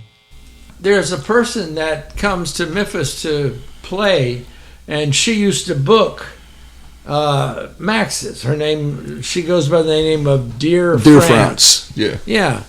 And she'll tell you, I mean, it's great to talk to her about, the stories, but the thing was that if you played Max's, you couldn't play CB's. Nope. If you played CB's, you couldn't. But if you were Johnny Thunders, you could play anywhere you wanted. Right. And certain acts could play both, and then also other. And her bass player in her band is Kai Eric. Yeah, who played with Pantherburns. Okay. So there's always been like this connection between Memphis, the scene or whatever it is here, and New York. Yeah. It's easy for those of us who want to go up there and play. We just go up there and play. But you're talking about, this was in the 90s. You were doing it, and you were single and all that. And then so I just came back and just quit. I just didn't want to play music anymore, and I didn't for a very long time, actually until. That's kind of odd to me that you would say that. Really, until Richard passed. And what was interesting about that, and this, this really happened, is I was unaware of who Mike McCarthy was, what Goner was, or anything was going on in this city.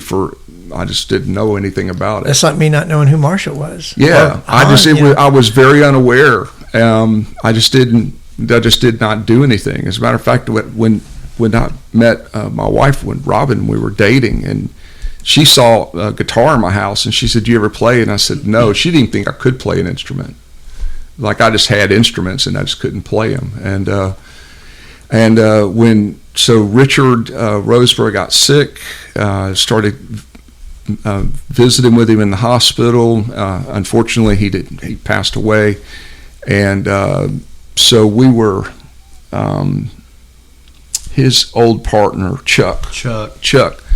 I met with Chuck at Otherlands, and Hans was there, and somebody said, well, we should get a band together. And I was like, okay. And I guess it was a kind of a way for us to grieve, at least three of us. And Adam was in on that too. Adam was in on that too. Yeah. Adam Hill. And Jimmy Blassingame on drums. Yeah. And we were at the Doghouse, and we started playing, writing songs just like left and right, practicing. This was your reintroduction. Yeah, it was my reintroduction. Yeah. I mean, what year was this? I don't know, 16. Oh gosh, yeah. It was 10 years ago, 10, 11 years pretty ago. recent. Yeah. And that was it. It seems like every time there's a crisis, the answer is to form a band. Indeed. Yeah. I think that's probably a good, healthy way to do things, as opposed to like other really bad ways to do or things. common sense. Yeah. But yeah, I got back to playing and discovered Goner. I know when I'm like broke, instead of thinking about getting a job, I think about doing a bunch of art projects. Yeah. And like maybe one of them will stick. It kicked off a whole creative process for me. It did. You got into photography? Yeah, I got back into photography and you're a good graphic designer. Yeah. So you're a great graphic designer. Yeah. Yeah. And now you're doing stuff. He did. Yeah. You're in Mississippi a lot, doing projects and things. Mississippi? What do you mean? Weren't you?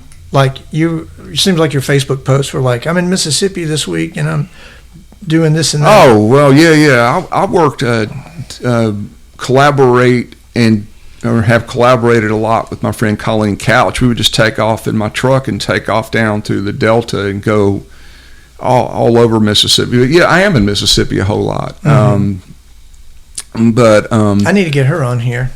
Yeah. She's we've done a couple of shows together, art shows, photography. She would go out with me while I was taking pictures, and then she would build pieces, structures based on the experiences that we had while I was shooting pictures, and they all coincided and looked really cool sitting next to one another. And she has taken off and is doing remarkable stuff. She has a show it's probably by the time this podcast comes down, the show will be down, but she has an absolutely beautiful show over at Off the Wall Arts right now. Yeah. And she was just in the Dixon with her father-in-law Dolph Smith with the show. I mean, she's really blossomed, and I've loved that for her because she is an incredible artist. So I'm very fortunate and very grateful that she shared space and time with me and helped me with my creative process as well. Right. Yeah. She's been key to my Bowie sculpture. She's so connected because of Dolph too, especially. Yeah. But just the work that she does and her paper work she does, the paper mache and the see, I don't even know what to call all that stuff, like the process I don't know. The fabrication of the paper. The pulp. The pulp. When I think of pulp, I think of the Shadow or Doc Savage. She's doing something else. And even in like this other little cosmic, how everything's connected kind of world is like, so that Dolph was her ex-husband's father, Ben Smith over at Tsunami, but Dolph lives up in Ripley, Tennessee, next to where my grandparents lived, in the middle of nowhere. And so everybody's connected somehow. What did your grandparents do? About what? Back in the day. Were they artists or musicians in any way? Yes, but professionally my grandfather was a physician. And he left Memphis back in the 50s and went up and practiced rural medicine in an area of the country that needed a doctor. And that's what he did until he passed away. My grandmother, and he was an artist, great worked with wood. My grandmother was a musician, but she was also a librarian at the high school up in Ripley, Tennessee. So that's what they did. And they lived up there, again, in the sticks, like no neighbors except for Dolph Smith. All right. Well, back then you could teach college courses without a master's degree. There was no gatekeepers. There was none of that. You could just get out. You could get your bachelor's from the art school back when it was on that street over there in Victorian Village, and then you could just go to work at the new modern architecture. Well, actually, now it's now that you again, like I'm a huge volunteer at the Woodruff Fontaine House, which is where Memphis College of Art started. Was in that building. So. I've seen like Super 8 footage or 60 millimeter footage of the Halloween parties there and so forth. And it's really fascinating. Yeah. All right. So, how did you ever meet Hans? Through Richard Roseburg. Okay. We actually met at Richard's funeral, didn't we? Oh, y'all didn't know each other till then? No, I think we may have. We were both pallbearers. Yeah, we were. So. Well, that's an interesting way to meet. Yeah. Yeah. I think Adam was a pallbearer, as was Chuck. Yeah. The whole band. Wow. Well, Hans, tell me, you grew up here, right? You were born here. No, I was born in Sandusky, Ohio. How'd you get here? We moved here in 1959 or 60 when my father took a position with the Troxel Manufacturing Company in Moscow, Tennessee. And you must have been like tiny. Well, I was 5 or 6. I was told there wasn't going to be any snow anymore. I have 2 older sisters, Patsy and Gretchen. Patsy and Gretchen dated people, and they dated people.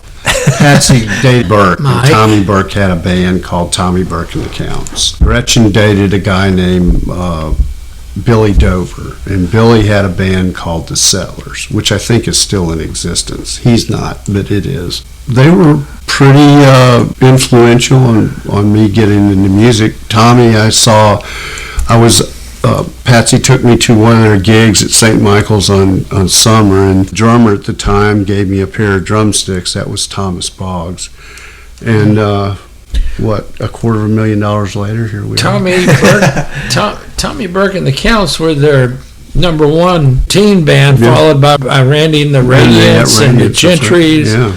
And there was a real scene then in the mid-'60s. Yeah, and the Settlers were a little bit different because they were more they were more acoustically oriented, and they were a fun time band. I remember seeing Billy later in life and walking in, and he'd love to pick you out if he knew who you were and you came through the door.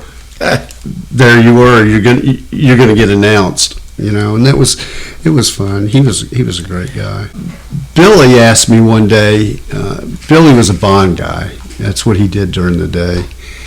And he asked me if I'd like to go to see a real recording studio. And I said, sure. Now, how old are you at this point? This is 63 or 4, somewhere in there. Okay. And we ended up going to what was then Sounds of Memphis. Walked in. The 2 people that were in there, one was Steve Cropper and the other was Tom Dowd. I knew who Steve Cropper was. I didn't have a clue who Tom Dowd was. It was a pretty cool adventure. And just briefly say who Tom Dowd was. Well, he used to be a producer for Atlantic. He did, Aretha. He did Who is that? Eric Clapton guy. He did Derek and the Dominoes. Derek and the Dominoes. He brought the 4-track to Stax, just in time for Rufus to record Walking the Dog. I do know that he had a lot to do with the layout of a modern recording console. Could be seen as much of an inspiration to you as Cropper or anybody.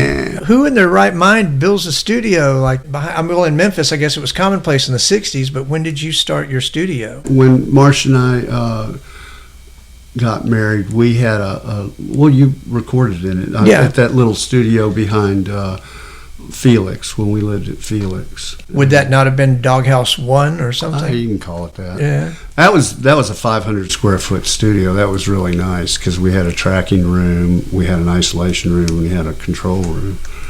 We don't have that now. We just have a nice little space. Okay, so you meet Tom Dowd and you're, what, 12 years old or something? You're about 10. Yeah. You're 10? I was 10. That's right. Thank you, Ross. You did the math. I got in a band called the Profusions. And you didn't have one. Yeah, and Jay Smith was the guitar player, Bobby Levy was the rhythm guitar player, and the bass player was Eddie Queener. We were a Beatle cover band. We played Beatles songs. And the last gig that we did was in the South Hall of the Auditorium behind the Barcays. The original Barcays. That band was good, yeah. I had 3 drum teachers when I was a kid. One was a fellow named Joe Carrero Jr., who went on to play with Paul Revere and the Raiders.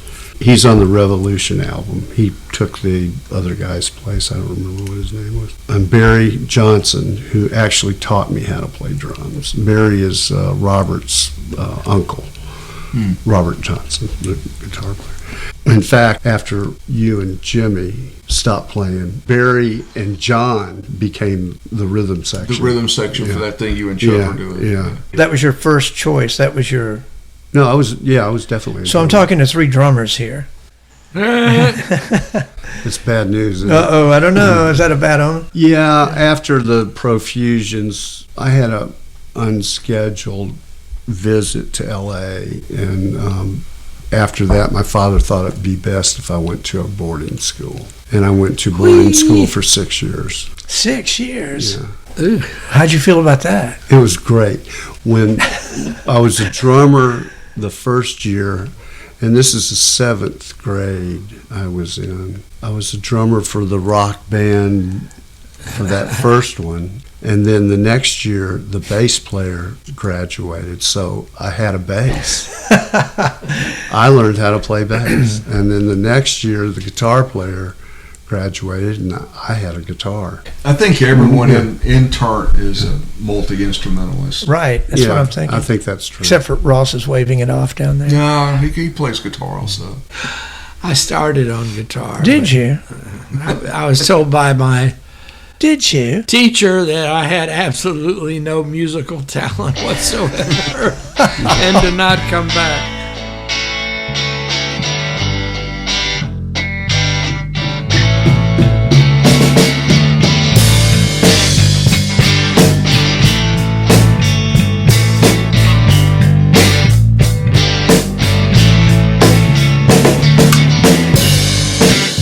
I could have been a pimp.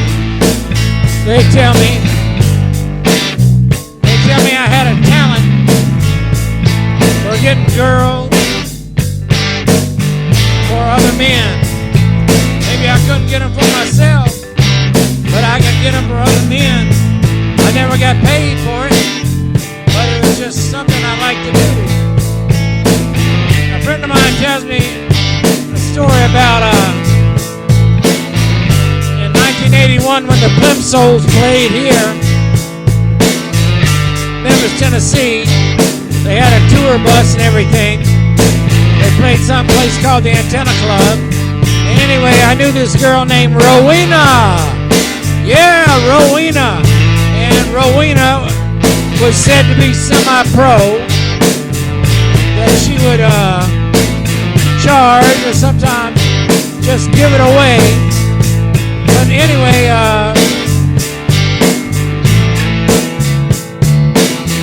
she said she wanted to party with the guys on the bus.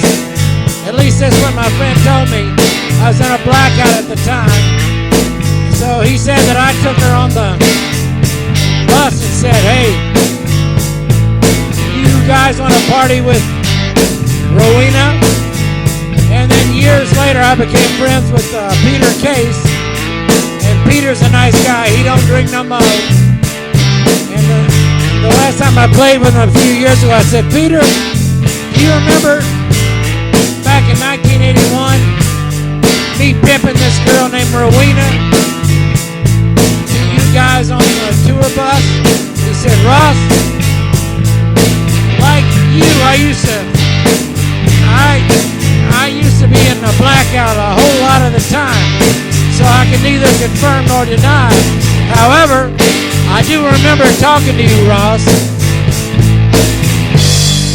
So there's one, and then another time, a man who shall remain nameless, but you know his name, and he said to me, "Hey Ross, go pick me up something tasty." So I went to a place called The Well, which later became The Antenna, which don't matter. But I picked up this girl, said, "You want to go over to so-and-so's house?" And she said, "Yeah." So I took her over there, and she stayed for a couple of days. And then I went back over, and she had not had that great a time partying with dude. So she and I got together and almost married her. And she was a teenager, and we can't talk about that stuff. So the girl I pimped to a friend of mine, I fell in love with. I don't know what it makes me. It makes me a fool. It makes me a mark. It sure don't make me a pimp. I want to be a pimp. I just didn't have what it takes. But I tried to be a pimp. Tried to be a pimp, y'all. Oh, now, girl. Hey, would you like to meet my friend? He's a really nice guy. And he likes to party. He's got some candy, so if you don't mind, get in my car, and I'll be the pro bono pimp. Pro bono pimp. They call me the pro bono pimp. I do it because I'm desperate. I'm gonna hook you up, bro. I'm gonna hook you up with this girl that I couldn't get, but I can get her for you. And her name is Linda Lou. I apologize to my children and all the women that I know. All right, so you're in boarding school. You're trying to get out of that, but it's not. You're saying it wasn't a bad routine, but your father didn't know that he was actually entrenching you into. Sure he did. Did he? Sure. Was he? He was buying the instruments. I had a charge account at the local music store. In California? No, this is in Columbia, Tennessee. It was a military school. Did you get a rank while you were there? I graduated a cadet captain. Was this during any conflicts? Vietnam. I was in the last lottery. In the last lottery. You've taken Cole Early's tour at the Shell. Have you guys done that? Mm-hmm. And there's these big panoramic pictures of like the Allman Brothers playing, and everybody's hair is down to their ass in the photographs. And I'm like, well, there's some people that didn't go to Vietnam. No. Like a whole sea of them at Overton Park. Yeah. It's like, how did they get out of this? These bands that played, it's like very rare did somebody in the band have to go to Vietnam. I was lucky. My number's like 253. I would never have gone. So you knew your number. How did that work? It was a military school. They posted that stuff. Yeah, mine was like deal. 278. Yeah, so you weren't going anywhere. How did they determine that that would be your number? It was a lottery. Oh, it was pure accident. Yeah. The last couple of, like from 69 or 70 on, they, because you and I were old enough for the last year or two of ground war in country, and we lucked out because I was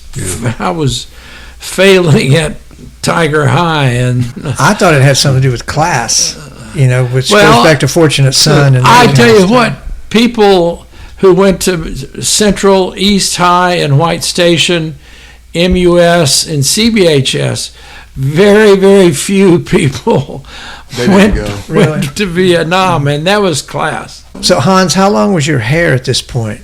It wasn't very long. It wasn't as long as it is now. I mean, it was a military school. So the draft ended in 73.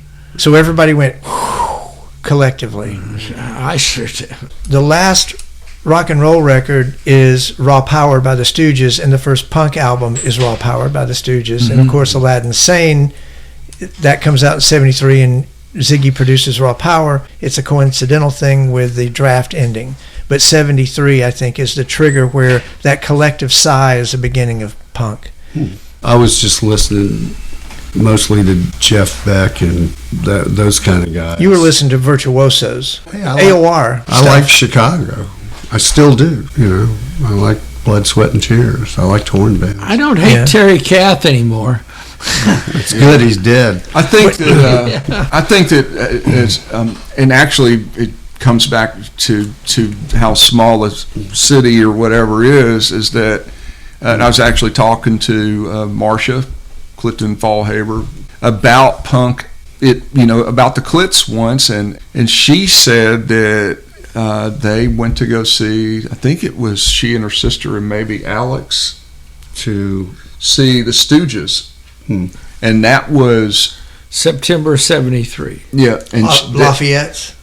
No, at the auditorium. It was at the South. Yeah, it was at the auditorium, and they were open for the New York Dolls. I got to go backstage and interview Iggy. And so I got you. That was their first exposure to punk anything. Although Slade, who were not punk but were definitely glam and were definitely getting, as soon as Naughty came on, he said, "Get on your feet." Yeah. And that was 72, and those are anthems. Yeah. Yeah. And those were great shows. And also, I know people laugh, but there were only a handful of bands that actually reacted to the audience or said, "Come up closer, get out of your seats." Brownsville Station. You're trying to turn an arena into a club. Slade, Smoking in the boys' room? Yeah. Well, so I guess to bring this back... They did so much better stuff prior to that. To bring this back to Turnt, though, you guys are kind of like a walking, talking, whatever contradiction, because a couple of times that I've seen you, you do have the jamishness of Chicago, and who else did you say? Blood, Sweat, and Tears. Like you are capable of maintaining, obviously, a song, like I said earlier, until it morphs. The ending of the song is not what you thought maybe you were listening to at the beginning, but that's even proggish, I suppose. But then again, you put it in a Lamplighter, and it seems like it's punk. Well, so it's like it's a little bit of everything. Am I overthinking this? No. Actually, so I'll tell you. I don't even know if Hines is aware of this, but I'll tell you what goes on.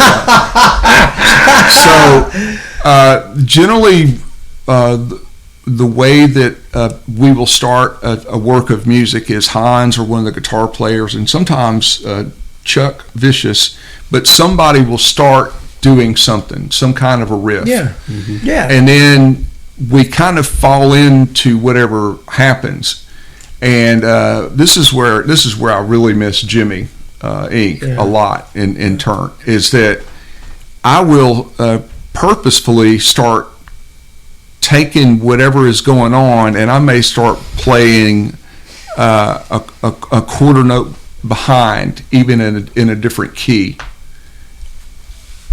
You're aware of that? Mm-hmm. Yeah, and then it. I'll go with that. Yeah, and then and then it turns into something else because more people start playing, and then more people tune in, or more people will. It's like downshifting, or something, and so. And in that is where the noise comes in, and in that is where whatever we do, that's where it happens.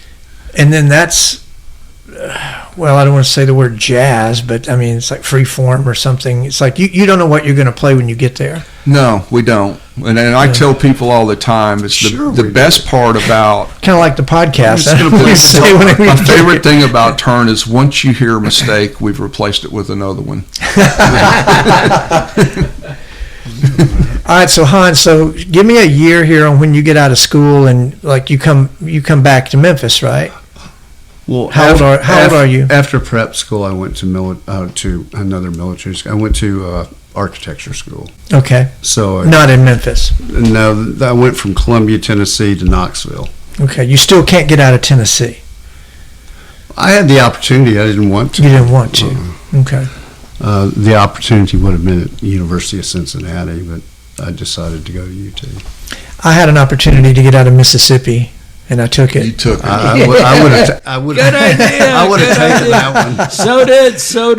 So did my father. I don't think I'd would have made much of a sharecropper. If you're in Arkansas or Mississippi, your option is Tennessee. But anyway, go ahead, Hans. I'm sorry. I didn't have bands. I didn't play in bands in architecture school.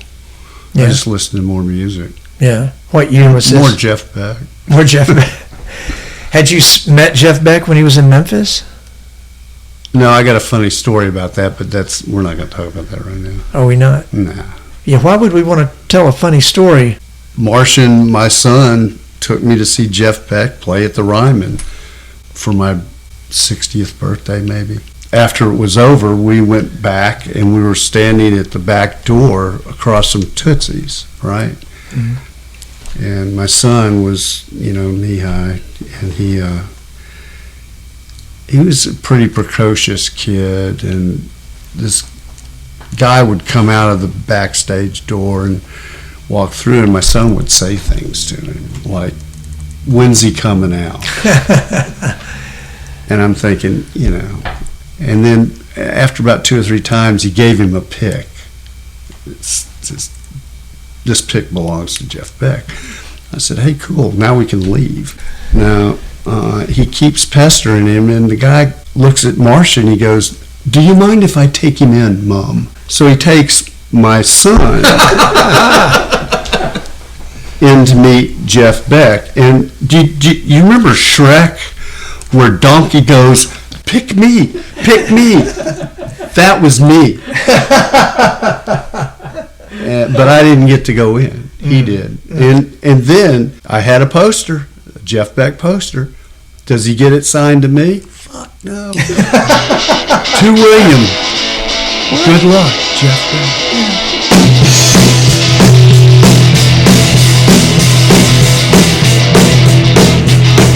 Things I did wrong. Think I put them in a song.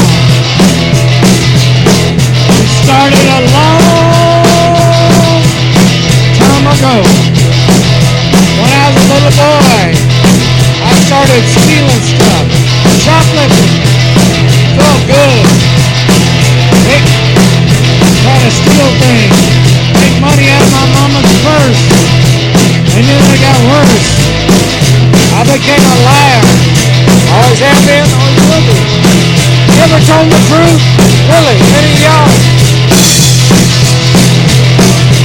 And then I got older, and a little bit bolder, with the help of chemicals. Well, I'm supposed to say I'm sorry right now, because that's what I'm known for. Sorrow and regret. But maybe I'm not sorry.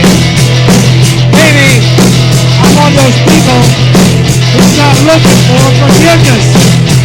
Remember that scene in Boardwalk on HBO where Steve Buscemi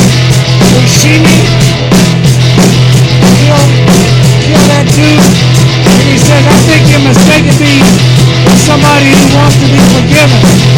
Well, maybe I am one of those. I pretend, I lie, I say, "I'm so sorry, baby. I'm so sorry." But maybe I'm not. I don't like terms like sociopath, narcissist, and all that. Late 20th, early 21st century. Psycho, sexual babble bullshit. But maybe I'm not sorry. Oh yeah, here we go.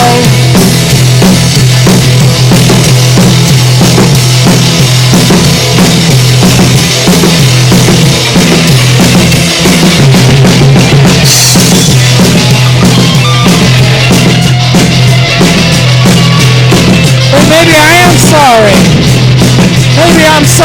I'm not sorry. Both at the same time. I feel regret, but then I don't. Because I keep doing it. I keep doing the same thing over and over. Hey, you just throw my monkey ass down. And I guess I'm just friends. Because I got a girlfriend. And I don't cheat on her. That's what I said. I got a girlfriend. And I don't cheat on her. Not because of any moral thing. I don't want to. How can you expect that? No. Man, I want to keep going. But you know, at my age, you're lucky to have a nurse take care of you. She's my girl. And I'm glad. I love her. I'm not sorry. I guess I'm not sorry. I guess I'm not sorry. I said I was sorry, but I didn't mean it. I lied.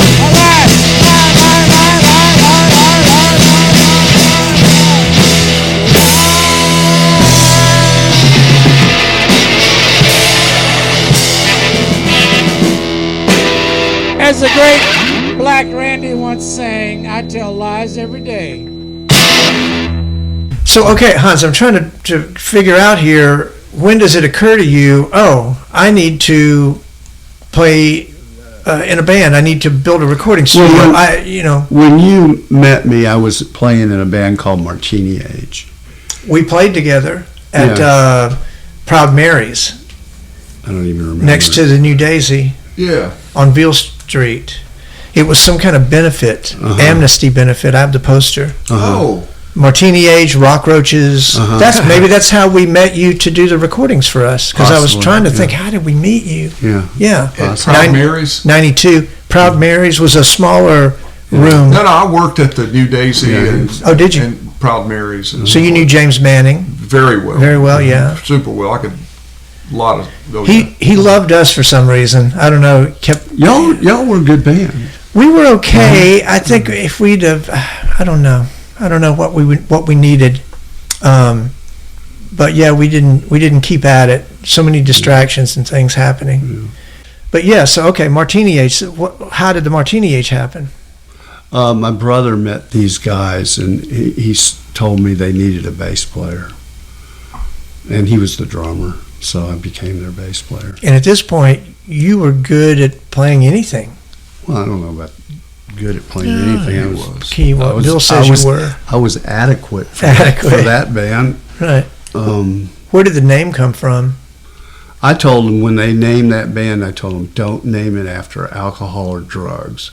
They named it Martini Age. Well, I said, what's the deal? Martini, as in the Danny DeVito character in One Flew Over the Cuckoo's Nest. Whoa. I didn't get it. I didn't know that. Yeah, I didn't get it, so. Well, now everybody gets it. This is when I had the little studio, and they wanted to go into a real recording studio, and they wanted me to, and everybody to chip in on it, and I said, I can't do that. You're like, what's wrong with my studio? Well, we cut stuff back there. In fact, the flexi disc that came out on Creature Comforts was cut there. I think it was called Leaf Race. How much vinyl had you been involved with at that point? Not much. I'd made a couple records. I made Tommy Hall's first record. Yay. And his second record with his picture on it. When you say you made it, you produced it? Produced it, and I had the record made, vinyl record. You produced it on Felix? No, that was done on Summit. Tommy Hall probably has a body of songs as good as Alex Chilton or Chris Bell. But that's like what I was alluding to earlier, was like Hans being the glue, is like, he's not credited like the first Tommy Hall stuff. Mm-hmm. I think people go to a couple of recordings after Tommy's to say, well, this is his first stuff. Which is even if you look at it came from Memphis. Robert at least mentions that CD that I forgot the guy's name. He's Marilyn's boyfriend. Ronnie? Ronnie made. Mm-hmm. Yeah. They go to that. Some of his stuff has come out, but like I said, he has a catalog Unbelievable. of songs. Lives in Florida somewhere now, and I don't know if the Randy Band had not. If it hadn't been for the Randy Band, there wouldn't have been a scene here because of Randy. And Shurto put together the scene. Yeah, I mean, he was it. Scammed his way into Still the is. well, and the Pantherburns borrowed their audience. Actually, do y'all remember Randy played? So his daughter Sophie is doing the Alex Chilton thing And with she's us. she's And playing. she's done it. She did it last year. She is too. so good. Oh, I love So her. when we had the duos party, when Marcia had the duos party at the house, you remember this? Yeah. She was there, and Randy played guitar, Ross played drums, and I played bass. It was one of the best experiences I've ever had musically. That was just. I actually. That was killer. Those Maybe are such. I mean, I loved sitting in on with the Randy Band. I like them as much, if not more. So, now, Tab, I know you're not listening. Although I think you're in town, but I wanted to be in the Randy Band as much as I wanted to be in the Panther Band. I actually have, God, and Randy and I talk. We just haven't. I don't know. We've been talking about it for years now, but I have about 4 or 5 songs of Randy's on tape that he recorded at, and it's on 2-inch. 80 early 80s, but Maybe those need to be Black and Wyatt EP. But we keep talking about going and getting it baked and just listening to it. Oh yeah. At a plate, because we just talk about it. We just haven't done it yet.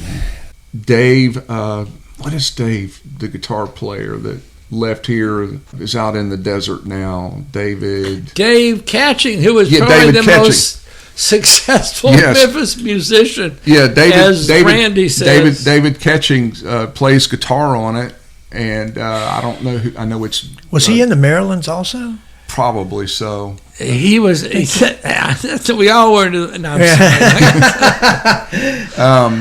he's had the Arctic Monkeys. He's had Iggy. He's had everybody out there. And he plays in the Eagles of Death Metal, and they do tour, and they do festival tours where they earn. And they were on stage in Paris when that terrorist attack happened. So that was the Memphis connection. Yeah.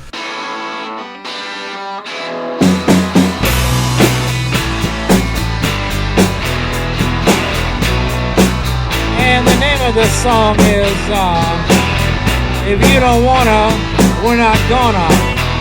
And it's about respecting. The word is no. No thank you. Just because we used to don't mean we got to now. I'm getting used to the celibate romance thing. It has benefits I could never have foreseen. But now I'm seeing them real close up. So you say we ain't gonna, and so we don't. So we play Yahtzee. Oh, we cook. No, I don't cook. You cook, I eat. I clean up a little bit. But I've never known a woman to be so nice about food. She'll go in the kitchen and say, Ross, can I get you something to drink? Now that's a very unknown quality to me. So that helps make up for it. But, isn't it time to stop? I think it's time to stop. I mean, I'm 66 years old. That's geezer territory. Take the pressure off, old man. Just let it go, let it go. It happened before, but it don't happen to happen no more.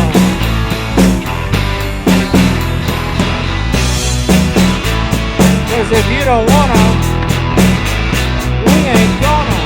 Let me say it again. You don't wanna, we ain't gonna.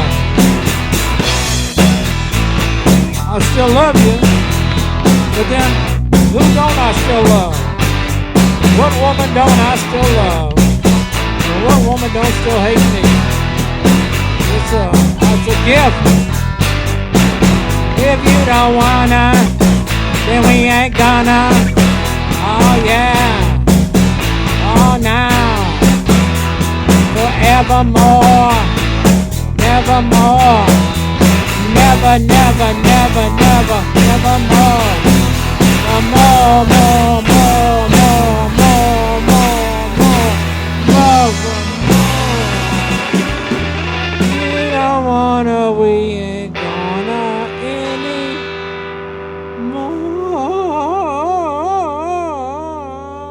Yeah. And David and Randy and a guy named David Yandel, we all hung out and just never thought anything would happen because Memphis was just such a backwater and a ghetto where, say, there was nothing coming through. And Alex was regarded, as a cult figure. After 75, when that local bank that shall remain nameless pulled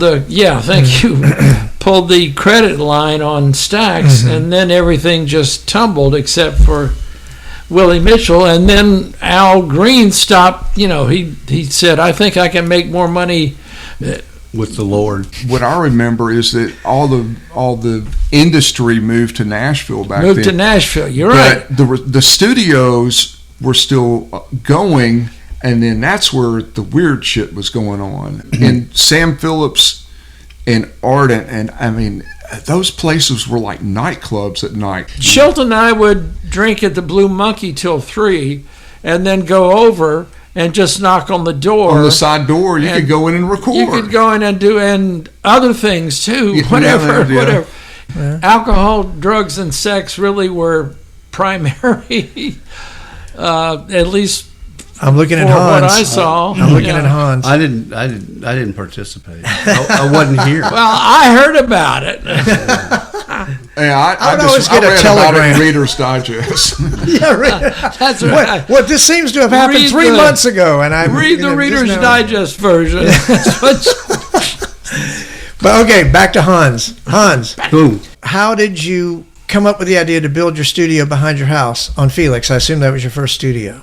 Yeah. If you're a songwriter and you don't have a lot of money, but you have enough money to buy that gear, you can do that. So what band were you in when you built the studio on Felix? Martini Age. How do I ask did this? a single there. I can't remember. Yeah. You did, and you are one of the only, if not the only, musician that ever credited me. That's a fact. You were learning, obviously, your method, right? With the Martini I was Age. cutting Y'all. I cut Tez, their first thing. 91, 92. With Scott Bomar was the bass player. Man with Gun lives here. Sorry. If you can name a hardcore band, Right.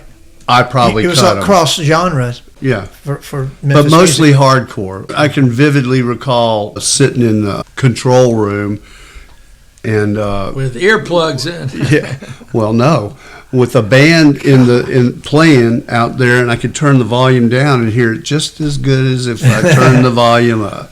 I remember with the Rockroaches, we had a conversation where we were like, okay, we can only afford to give Hans this much money, and you were very affordable, but we only had so much money. So we're like, are we going to try to record the things that we haven't really worked out, like arrangement-wise, or I don't even think we knew what an arrangement was. That was one problem. I pushed that we needed to catalog some of the stuff from 10 years earlier in the band because I felt like the band was coming to a close. And so we went with that option where we just tried to knock out God, I don't know. Y'all did a lot. 10, 15, maybe more, 18 songs. And they come off more like demos because we were just trying to get them archivally remembered. And so that's what we did. And I guess that was late 92, something like that with you. And then we broke up in 93. And I remember seeing Marcia walking to and from and all that stuff. So, but I had forgotten it was Felix. Marcia and I never played until a lot later. She wasn't inclined to get a band together and utilize She was raising children. That'll do it to you. Yeah. Then what did you do after Martini Age? I played in the Defoliants, and I played in a band called Critical Path.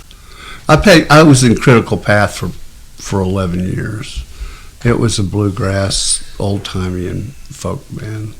Oh, did you go out to, was it Millington that had... We played that. We played that in the morning and played Cooper Young in the afternoon. Yeah, sure did. What happened to the Millington? Was it a bluegrass barn? What was that? It was Goat Days. It was Goat Days. Goat Days. You about the Shake Rag? No. It's at the ball. Well, close to the ballpark. Yeah. I mean, I never went there and saw any of it, but I knew it was like a grassroots thing. It was. Yeah. Uh-huh. Wasn't there a thing, the Lucy Opera? Yeah, we never played there. You had to be really good to play there. That was You had to know what you were doing. We didn't know where E was. How could you say that? Huh? How could you say that? You're in the band 11 years and you never found E? Well, Lucy Opry was really virtuoso banjo playing and guitar playing. You're talking guys that could be pro. That really could, friends with Edwin Hubbard. I mean, there's some players. Edwin Hubbard was a virtuoso. I tell you that. So what? I love that Airship record, man. I used to play that on my radio show. That's a hell of a record. So Hans, what year did you move from Felix then over to Harbert? The three of us moved into a one-bedroom duplex, which we owned on Summit. And we stayed there for about 3 months and realized we couldn't live there anymore and got a place at 200 Wagner and stayed there. And all this time we were looking for another place. And the requirements for the other place had to have a separate structure so we could do music. After the Chilton gig, what do you guys want to? Are you planning on doing some things, recording next year? No. What's the Turnt plan? There seems like there wouldn't be one. There is. Uh-oh. Hans wants to know what it is. Yeah, what is it? Reveal unto me. The plan is that we're going to take a sabbatical. And go to a monastery. And I mean, if you've heard anything tonight, I haven't heard anything. No one ever gets thrown out of the band. People don't quit; they just go do other stuff. So I think that we kind of agreed because we've been doing whatever we've been doing for a long time. For us, we actually have. We have, 7 or 8 and so years. I know that those two guys are always recording with. They have other projects that they're working on. I have a little thing that I'm sort of working on, or a few things that I'm working on, and so. But you want to say what that is? Well, it's like Turnt, a lot of text messages back and forth, but with me. But they can tell you about their projects. But we're going to. I think we decided we would come back and do something. Sure. Or did like for some reason April or May sticks out in my head for some reason that we were gonna. I don't know, but in the same respect.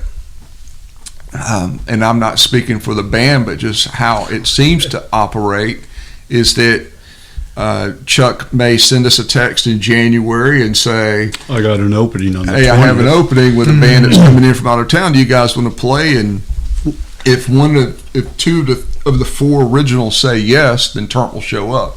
Now, we don't know which version of Turnt will be there, but Turnt will be there. Yeah. Will it be an early show? Well, I hope so.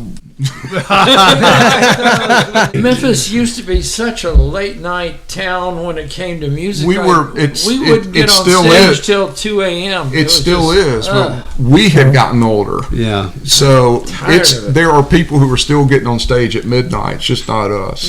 Just. What's your solo project? I call them art projects or my Vitruvian influence stuff. What is that? Vitruvian influence. Vitruvius was an ancient architect. And I thought it was a Danny DeVito character. no. Okay. Architecture figures into your project? No, it's they're art projects. Okay. You know, okay. Arty music. Yeah, like if you get my Doghouse record, Yeah. How does one art get project, that? Okay, I don't know how to get these things. you can read the liner notes that Ross wrote, which are What's that called? what's it called? Doghouse. Doghouse. Okay. Yeah. That's the latest one. Hans is being kind of cryptic. He is. Yes. Now, selfishly speaking, I would like for Turnt to come out with some kind of product. As sad as this may sound, I've yet to even appear on any vinyl. So everything I ever recorded was on cassette. I would like to see something out there. Yeah. Space Case isn't interested in doing us. Right. Not doing Turnt. No. Hans knows them really well. Yeah, they stay with us when they come into town. Yeah. They came Great to see us people. at they came to see us at Gonerfest and were nodding their head like this is really great. And then they released Cloudland Canyon. Look out now! How did that happen? How did the record label sit there and go, man, you guys are great. We really love you. And then the next thing I know, they're releasing Lorette Velvet. Yeah. Like, how the fuck did that happen? And me, my worst record ever. And you put your best book ever. You're right. The book has gone into a third printing. I'm surprised. Get it quick. Well, I thought Ross was the gateway to everything. He's the gateway to a lot. Yeah. Very much. To an AA meet. No, I'm kidding. No. Now, as far as my project goes, it's about Chilton producing the Cramps, and it's about the scene, 1978, 79 scene in Memphis. So there would be cover songs in it, but there'd also be original moments that Turnt could capitalize on. It would be a radio play, and I wanted to ask you to do the narration for it. Right out of the script, and I revised the 23rd revision today and made separate musical cue notes and all that stuff to give you in case you're interested. I'd love to read it. Do as you bid. This is the one you want to talk to David about, right? Yes. Yeah. It has nothing to do with reality. It has psychedelic tangents. Might as well, because the Cramps were something to project your. Well, it's a track. Like you open up the Lord of the Rings, and Tolkien has provided these maps of Middle Earth. That's the same way it would be with Like Flies on Harbert. There would be Harbert at the center of this Midtown world that went out to Liberty Land and went down to Sun Records, and it would be a Tolkien-esque map of Midtown. Why Harbert? Funny you should ask. Because Alex lived there for quite a. Because you lived there, Hans. Why Harbert? Alex lived there. His parents moved from Montgomery to Harbert, up a Hobbit. They moved from a few months. It was close to Belvedere. And that's where I'll be darned. That's where he put the 1640 Harbert. Yeah. At the Misty White Acid House? Close. That's another Harbert. Close enough. That's close in the enough. 1400. Oh, you don't want to get too close. Misty, I know you. I love you, baby. I hear. I'm going to see you tomorrow. Do you want to tell the Robert McClellan story? That's where the title comes from. Okay, a late ex-friend of mine, Bobby McClellan or Robert McClellan, probably the funniest man I've ever known. In fact, anything that I say is about 90% Bobby. Bobby, we used to go visit Alex on Harbert, and and there would be empty bags of Tostitos, and one time we were going up the stairs to his room, and there were 2 bags, and Bobby goes, "Oh, it was a 2-bagger night." And anyway, he coined the phrase, "Yeah, like flies on Harbert, man." As soon as he found out Chilton was going to do Flies on Sherbert, he said you should call it Flies on Harbert. Harbert, yeah.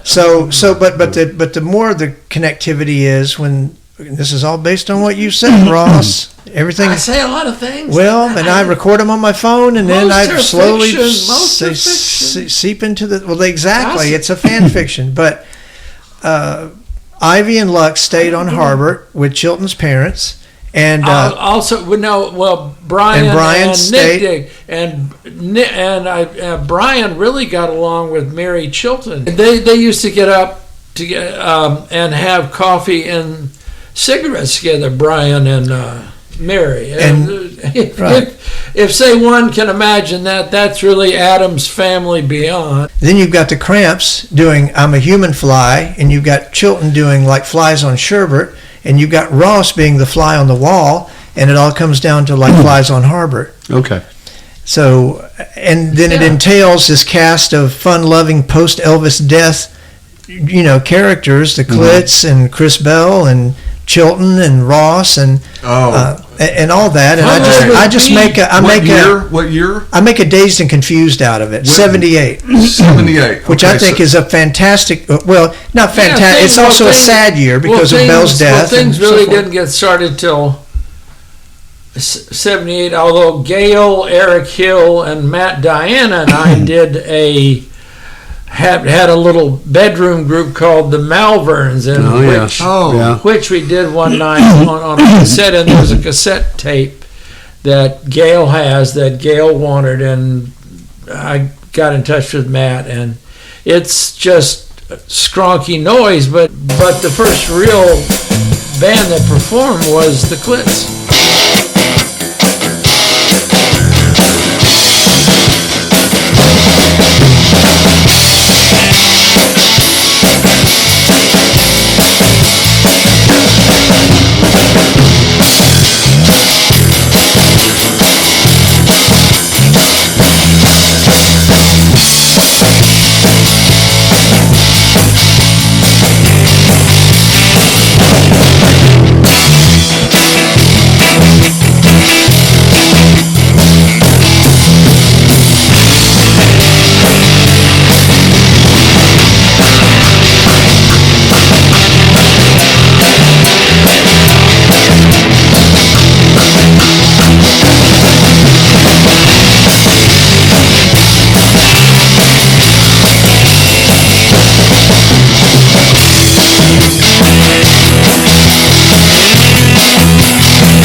I did like that as an intro too. All right, but we'll do the intro and the outro. All right. Let's just keep on. Keep on going. 1, 2, here we go.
say a third of Japanese marriages are celibate, that means, you know what it means.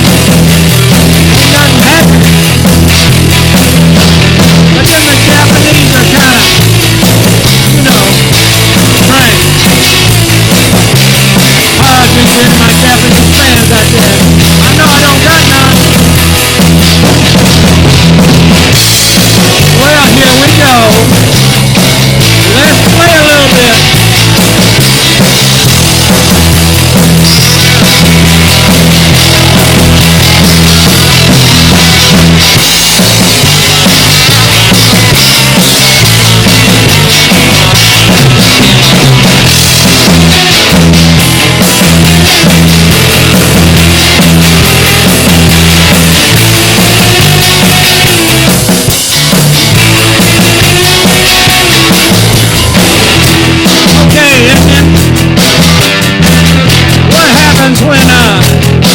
When they're still hugging and kissing, and you got to restrain yourself. There's some full body hug loving, but there ain't nothing else gonna come of it. So what does that make you? On the verge of cheating, that's what it makes you. And I've been there, brother. I have been there, brothers, on the verge of cheating, but somehow I stay true. Sometimes we're blue. Celibate romance. Yes, by doing a dance. What's not in your pants?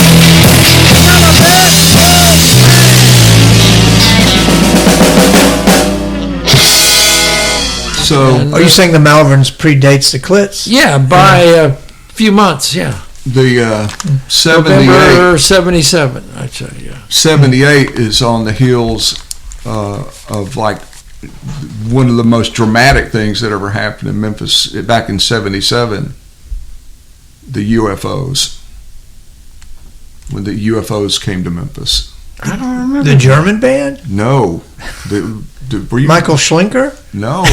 What's his name?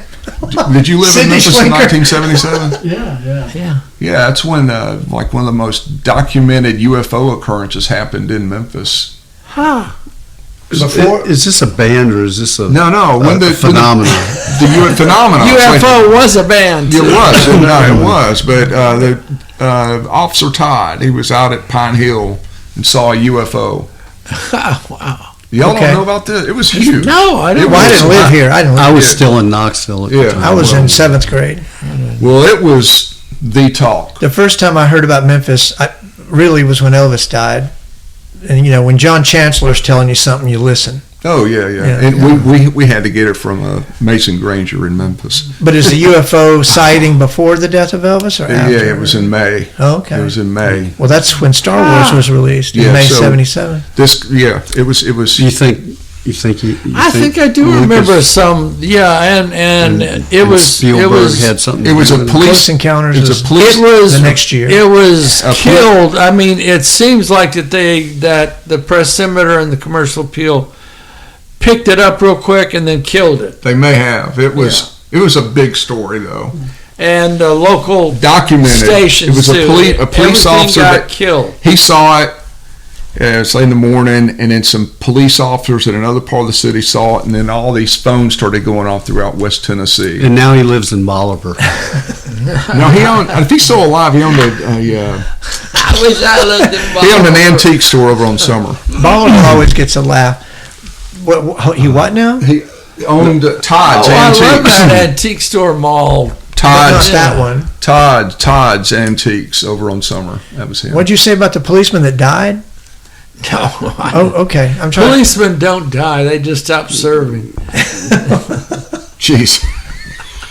Servicing. I mean, I don't know what I'm saying. What service? So anyway, 78, 70s. 78 is like the year where everybody, I think the industry goes, well, Elvis is dead. we're leaving. Yeah, King's already been assassinated. We already got the news. And the Sex Pistols played in 78, yeah. February, and Chilton and I had tickets, and they had, of course, McLaren had oversold, and so we couldn't get in, so we went and knocked on the side door, and Pat Rayner let us in. Of course she did. I saw her today at lunch. Well, She in Memphis? Yeah. Obviously, yeah. Well, I just say the year starts with the Pistols, the year ends with Chris Bell's death. And, another thing that pissed me off, and, certain things, when they piss you off, they might get you to write a song. In your head, you might go, well, they're not going to get away with this. But on the 27 Club Wikipedia page, there's no mention of Chris Bell. Change that. Well, I wrote a movie about it. Oh. So, again, it's not up to me to technically or officially change things. It's for me to internalize what I want to do with it as an art project and spit it back out. Like you're saying, like with Roland James or something. I feel like I already did that with Teenage Tupelo and so forth. I mean, yes, it would be great to do these official things, but people like Bob Dylan or people that have money who understand the history, they should not turn their back on us. We're still here. We're trying to immortalize the people that have come before us. And where are they? Somebody told me this story. Somebody who went to that was my soapbox. College with Jacob said that he was playing Baron of Love in his van or whatever. Bedroom, and that Dylan walked by and said, "What the hell is that?" What is it? I don't know if that's true or not. I like the story. Ross is a bit of a foil in the script. I warn you now, but it's really Ross's story. Like Ross told me that Lux Interior was stationed in the Navy in Millington in '67. So maybe that's how he knew so intimately about wanting to work with Chilton, because he probably saw the box tops. Because he was 10 miles from it, and New York matters and all that. And he knocked, about 8 years off his life, but that's okay, Yeah, but I'm just saying, when the conversations that I wanted to hear in my mind, like in the screen that are hinted at in the screenplay, is when Chilton and the Cramps played at Max's Kansas City. Was there that conversation where Lux goes, I was stationed in Millington in '67, like there's that common Memphis stuff to talk about. That very well could have happened. Was he really? Yeah, he was, he told Alec that he remembers hearing the letter. My other pitch is, it's like, if we don't do our own thing, like, we should do a Roland James doc. We shouldn't let some, I don't mean to demonize outsiders, because I used to be one, but carpetbaggers. Yeah. Well, you're right. We should do our own versions, even if they're failed versions. Like, we should do our own versions. And so this thing I want to do with Chilton producing the Cramps, the story of it that involves Chris Bell's passing and the clits and the magic realism of it all. It's my footprint that says, okay, I did this first before some asshole came in and did some $1 million musical. That Rob Jovanovic optioned his book in 2002 so it's going to happen. It's in Hollywood, and just the thought of who might play Alex and Chris and well, they're already making a Replacements movie. It just makes me sick. They're making a Replacements TV show or movie, so I hear. TV show? Movie or TV show, I'm not sure. Yeah, I read something about it. I really do not want to see that. But I'm just saying, if there's a Replacements movie, Chilton's going to have an actor cameo in it, obviously. So there you go. That'll open up the doors. Or he'll have one episode. Yes. Right, he'll have an episode, the Alex Chilton episode. And then isn't also the Marge Thrasher episode from '78 with you guys? No, that's from May '79. May '79, okay. It leaked over into the next year. That was a good show. That was a great show. Straight talk. And I forgot, someone sent someone sent the full thing, and I forgot that we did 2 songs. We did Train Kept a Rolling and then attempted the tango.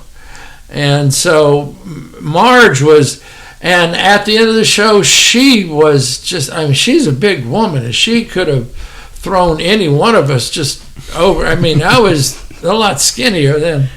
You don't look like yourself in that. I don't look like it because I'm so puffed up and big.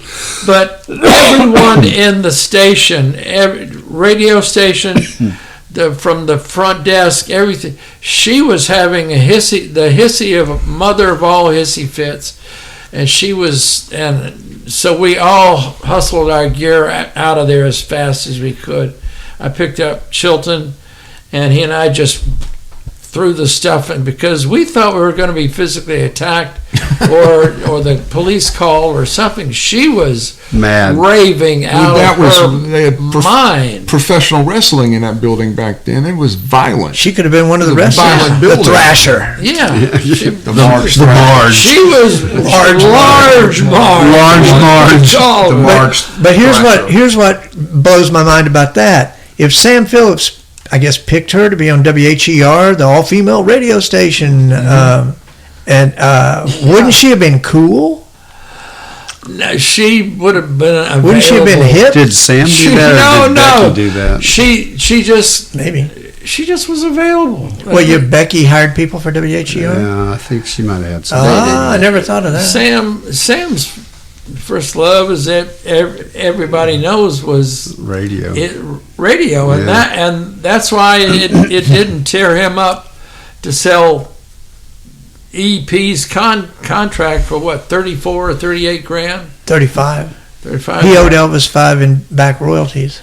Yeah, I mean because he couldn't get any money from the distributors because people want, they were technically million sellers, but they couldn't, they just couldn't press them up and they couldn't get to them. So Sam could control they were national turntable hits. But Sam could control his playlist at the stations he owned, right? Yeah. Oh yeah. Quite a few stations. Mm-hmm. I don't know how many stations. In fact, he owned that block of stations out off Mendenhall, and Tim Farr worked for him. That's where WHER was, but they tore it down, of course. Well, that was, but I'm talking about in the 90s. Oh. Yeah, I mean he was still, radio was his thing. So when he would be at WHER late at night, whatever, he would leave there and literally cross the street to the Bon Air Club where the Starlight Wranglers were playing, and then Elvis's first gig was at the Bon Air Club, which was across the street from WHER. Yeah. And then when Sam Phillips signed the contract over to Colonel, it happened, I think, at WHER or whatever that complex was.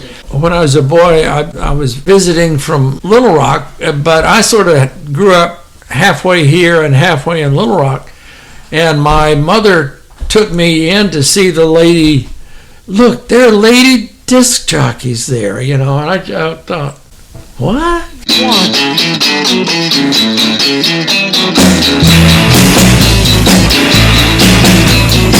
I'll toe down. Ought to be ashamed, and I guess I am. If shame and embarrassment could change a man, well, I would have changed a long time ago. But I'll toe down, lying on the floor. I'll toe down. I guess I'm gonna do a little more. I said I'm sorry, but who cares? Woo! Almost didn't make it there, baby. Said I was sorry. Already said I was sorry, 'cause I'm all towed down. But I hope you'll keep me around, because we got so much to do. Oh, here we go. Rock it, baby, rock it. Woo!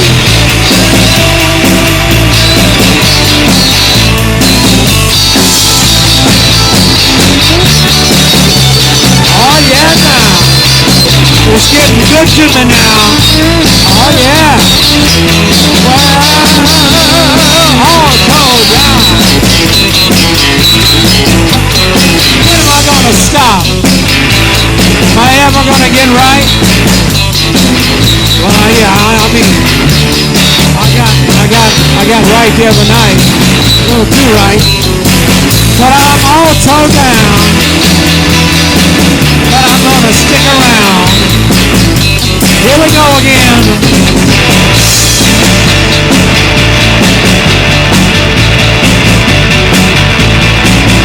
I'm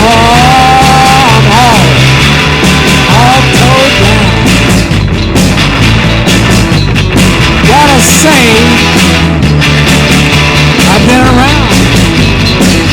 Well, here we go now.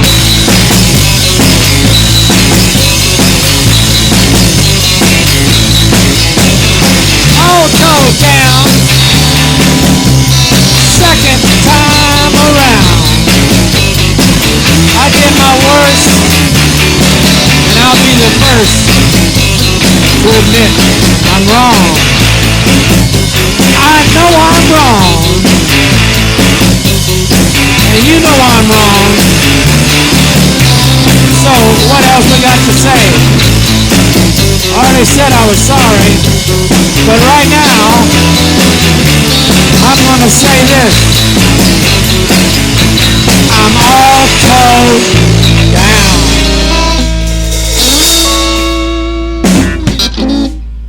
I was going to wrap it up because it's after 9 o'clock and we all got to go to bed. But not together, of course. Thank you. Tonight, I'm not ready. Ross, come on. Okay, what? Nothing.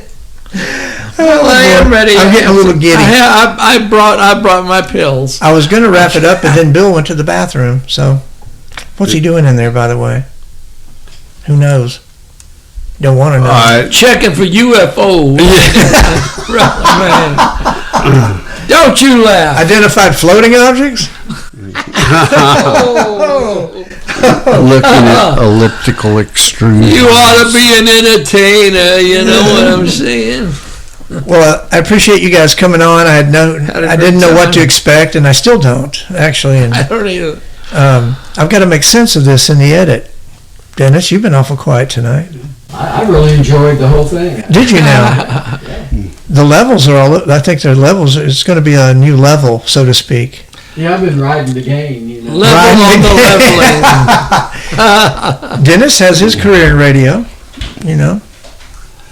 Long time ago. Well, All right. get over here, Bill. We're wrapping it up. Best thing about this was Scott calling. That was great. Well, it is great, but I like hearing about your history and Bill's history. I kind of already know a lot about Ross's history. I can't remember. I'm already anticipating Ross's 4th visit. I don't know what it'll be. I'm afraid. Actually, I think I do know what it'll I'll be available, I'm sorry to say. Right. What are you doing next week? No, I'll be here. When? Oh, we'll figure it out. I was going to take my girlfriend, but you know, Nah, don't bring her over. It's got to be quiet, room tone. Yeah. Oh dang! I can't. had him on the wrong ears. The left-right thing. Oh, let's re-record it. No. Damn. It's mono. Can you hear better now? Oh. Damn. See, it's that kind of sarcasm that has elevated you in the recording industry. He's a very dry wit. Is he now? Like the Sahara? like Roland James. Oh, God. I should throw my headset at him right now. Yes. We cut in probably 65-ish at Sonic. And it was a garage band that I had. And we went in there. We did the recording. We're in his booth. And we're listening to the playback. And I said, I'm sitting next to Roland. I said, you know, it just needs a little bit more of, I don't know, something. And Roland goes, that knob right there, just turn it until it sounds like you like it. Oh, that's better. That's better. Fast forward 30 years. Roland, what did that knob do? absolutely nothing. It's like when I was playing with Sid Selvage. I played bass with him, and I said, Sid, when do we rehearse? He said, well, every Saturday night right here at 10:30. I said, well, that's going to be hard. So I didn't know what some of the songs, I didn't know them. So I just turned down, off, and just pretend. Nobody knew. People came down there to drink, get picked up, and take lewds. And not listen to Hans play bass. Well, what band was that? It was the Sid Jefferson Square. Smoking in Bed band. Smoking in Bed band. And what was your teenage band at Sonic you were just referring to? Oh, gosh, I don't know. We didn't have a name. It was just me and Timmy Cox and Scott Yopp. Just three. One played bass, one played guitar, and I played drums. So what happened to the soundboard from Sonic? Where did that wind up? I have no idea. I wonder. Yeah. I don't know. Maybe it went into his house with all the records. I want the one that came out of American, because that one was way cool. You don't know where that went? And somewhere in Alabama, wherever, what's his name went. Oh, Muscle Show? No. Chip. Chips, my man. Yeah. Oh, really? Yeah. Oh, well, he claimed ownership. It was his. It was his? Yeah. Oh, okay. So he supplied everything from a technical aspect at American? You're asking the wrong honcho there. I don't have a clue. Chips is a mystery unto himself. Yeah. He kept a lot of things quiet, but there was a lot of stuff that went on at American that was really interesting. Didn't do anything. Memphis in the 80s, that's when I got here. It had an odd character about it, musically. And well, it was just post-disaster. It was post-apocalypse right then. The excitement was in the hardcore punk scene that I was privy to, but people, no one was taking that seriously. People either moved to Los Angeles, Nashville, or they joined Naris. And back when people were making hits, people might join Naris to get session fees, but nobody cared about Naris here in town if they were actually making records that sold millions. It was the beginning of the corpse feeding, I think. Yeah. It's just it's just something. And on that cheerful note, I look forward to seeing Turnt. 27th, yeah. 27th, that's a Saturday. 27th, it's Van Duren and Sophie Church. Are you guys playing first or last? Oh, we'll play last because we're the loudest. Oh, yeah. Oh, God, I'll never get to see you. We don't want to run off the... It's a nighttime show, isn't it? Yeah. Okay. Well, good luck, boys. Thank you. We're not going to play that late. Come on. No, we'll probably go on around 10 or so. Or so. Yeah. Yeah. Okay. We're old too. Yeah. We want out. But I've got to drive back to Eads. That's my problem. We're going to want out. You got to drive back to Eads. Shot of espresso and you'll be fine. Okay. Dennis says I'll be fine. Yeah. Come on out. You know what? We'll spend the night in Midtown. That's what we'll do. Wow. The Peabody. We'll putting on the You Ritz. deserve it. So does she. All right. It's time you treated yourselves. Ross, we might crash with you. Who knows? Well, I've got room. Do you? Okay. And I'll give you a family rate. Okay. At the Kimbrough. It's very sedate. It's still very sedate. All right. Guys, thank you for being here. Thank you. Glad to be here. Thank you for inviting us. Long live Turnt.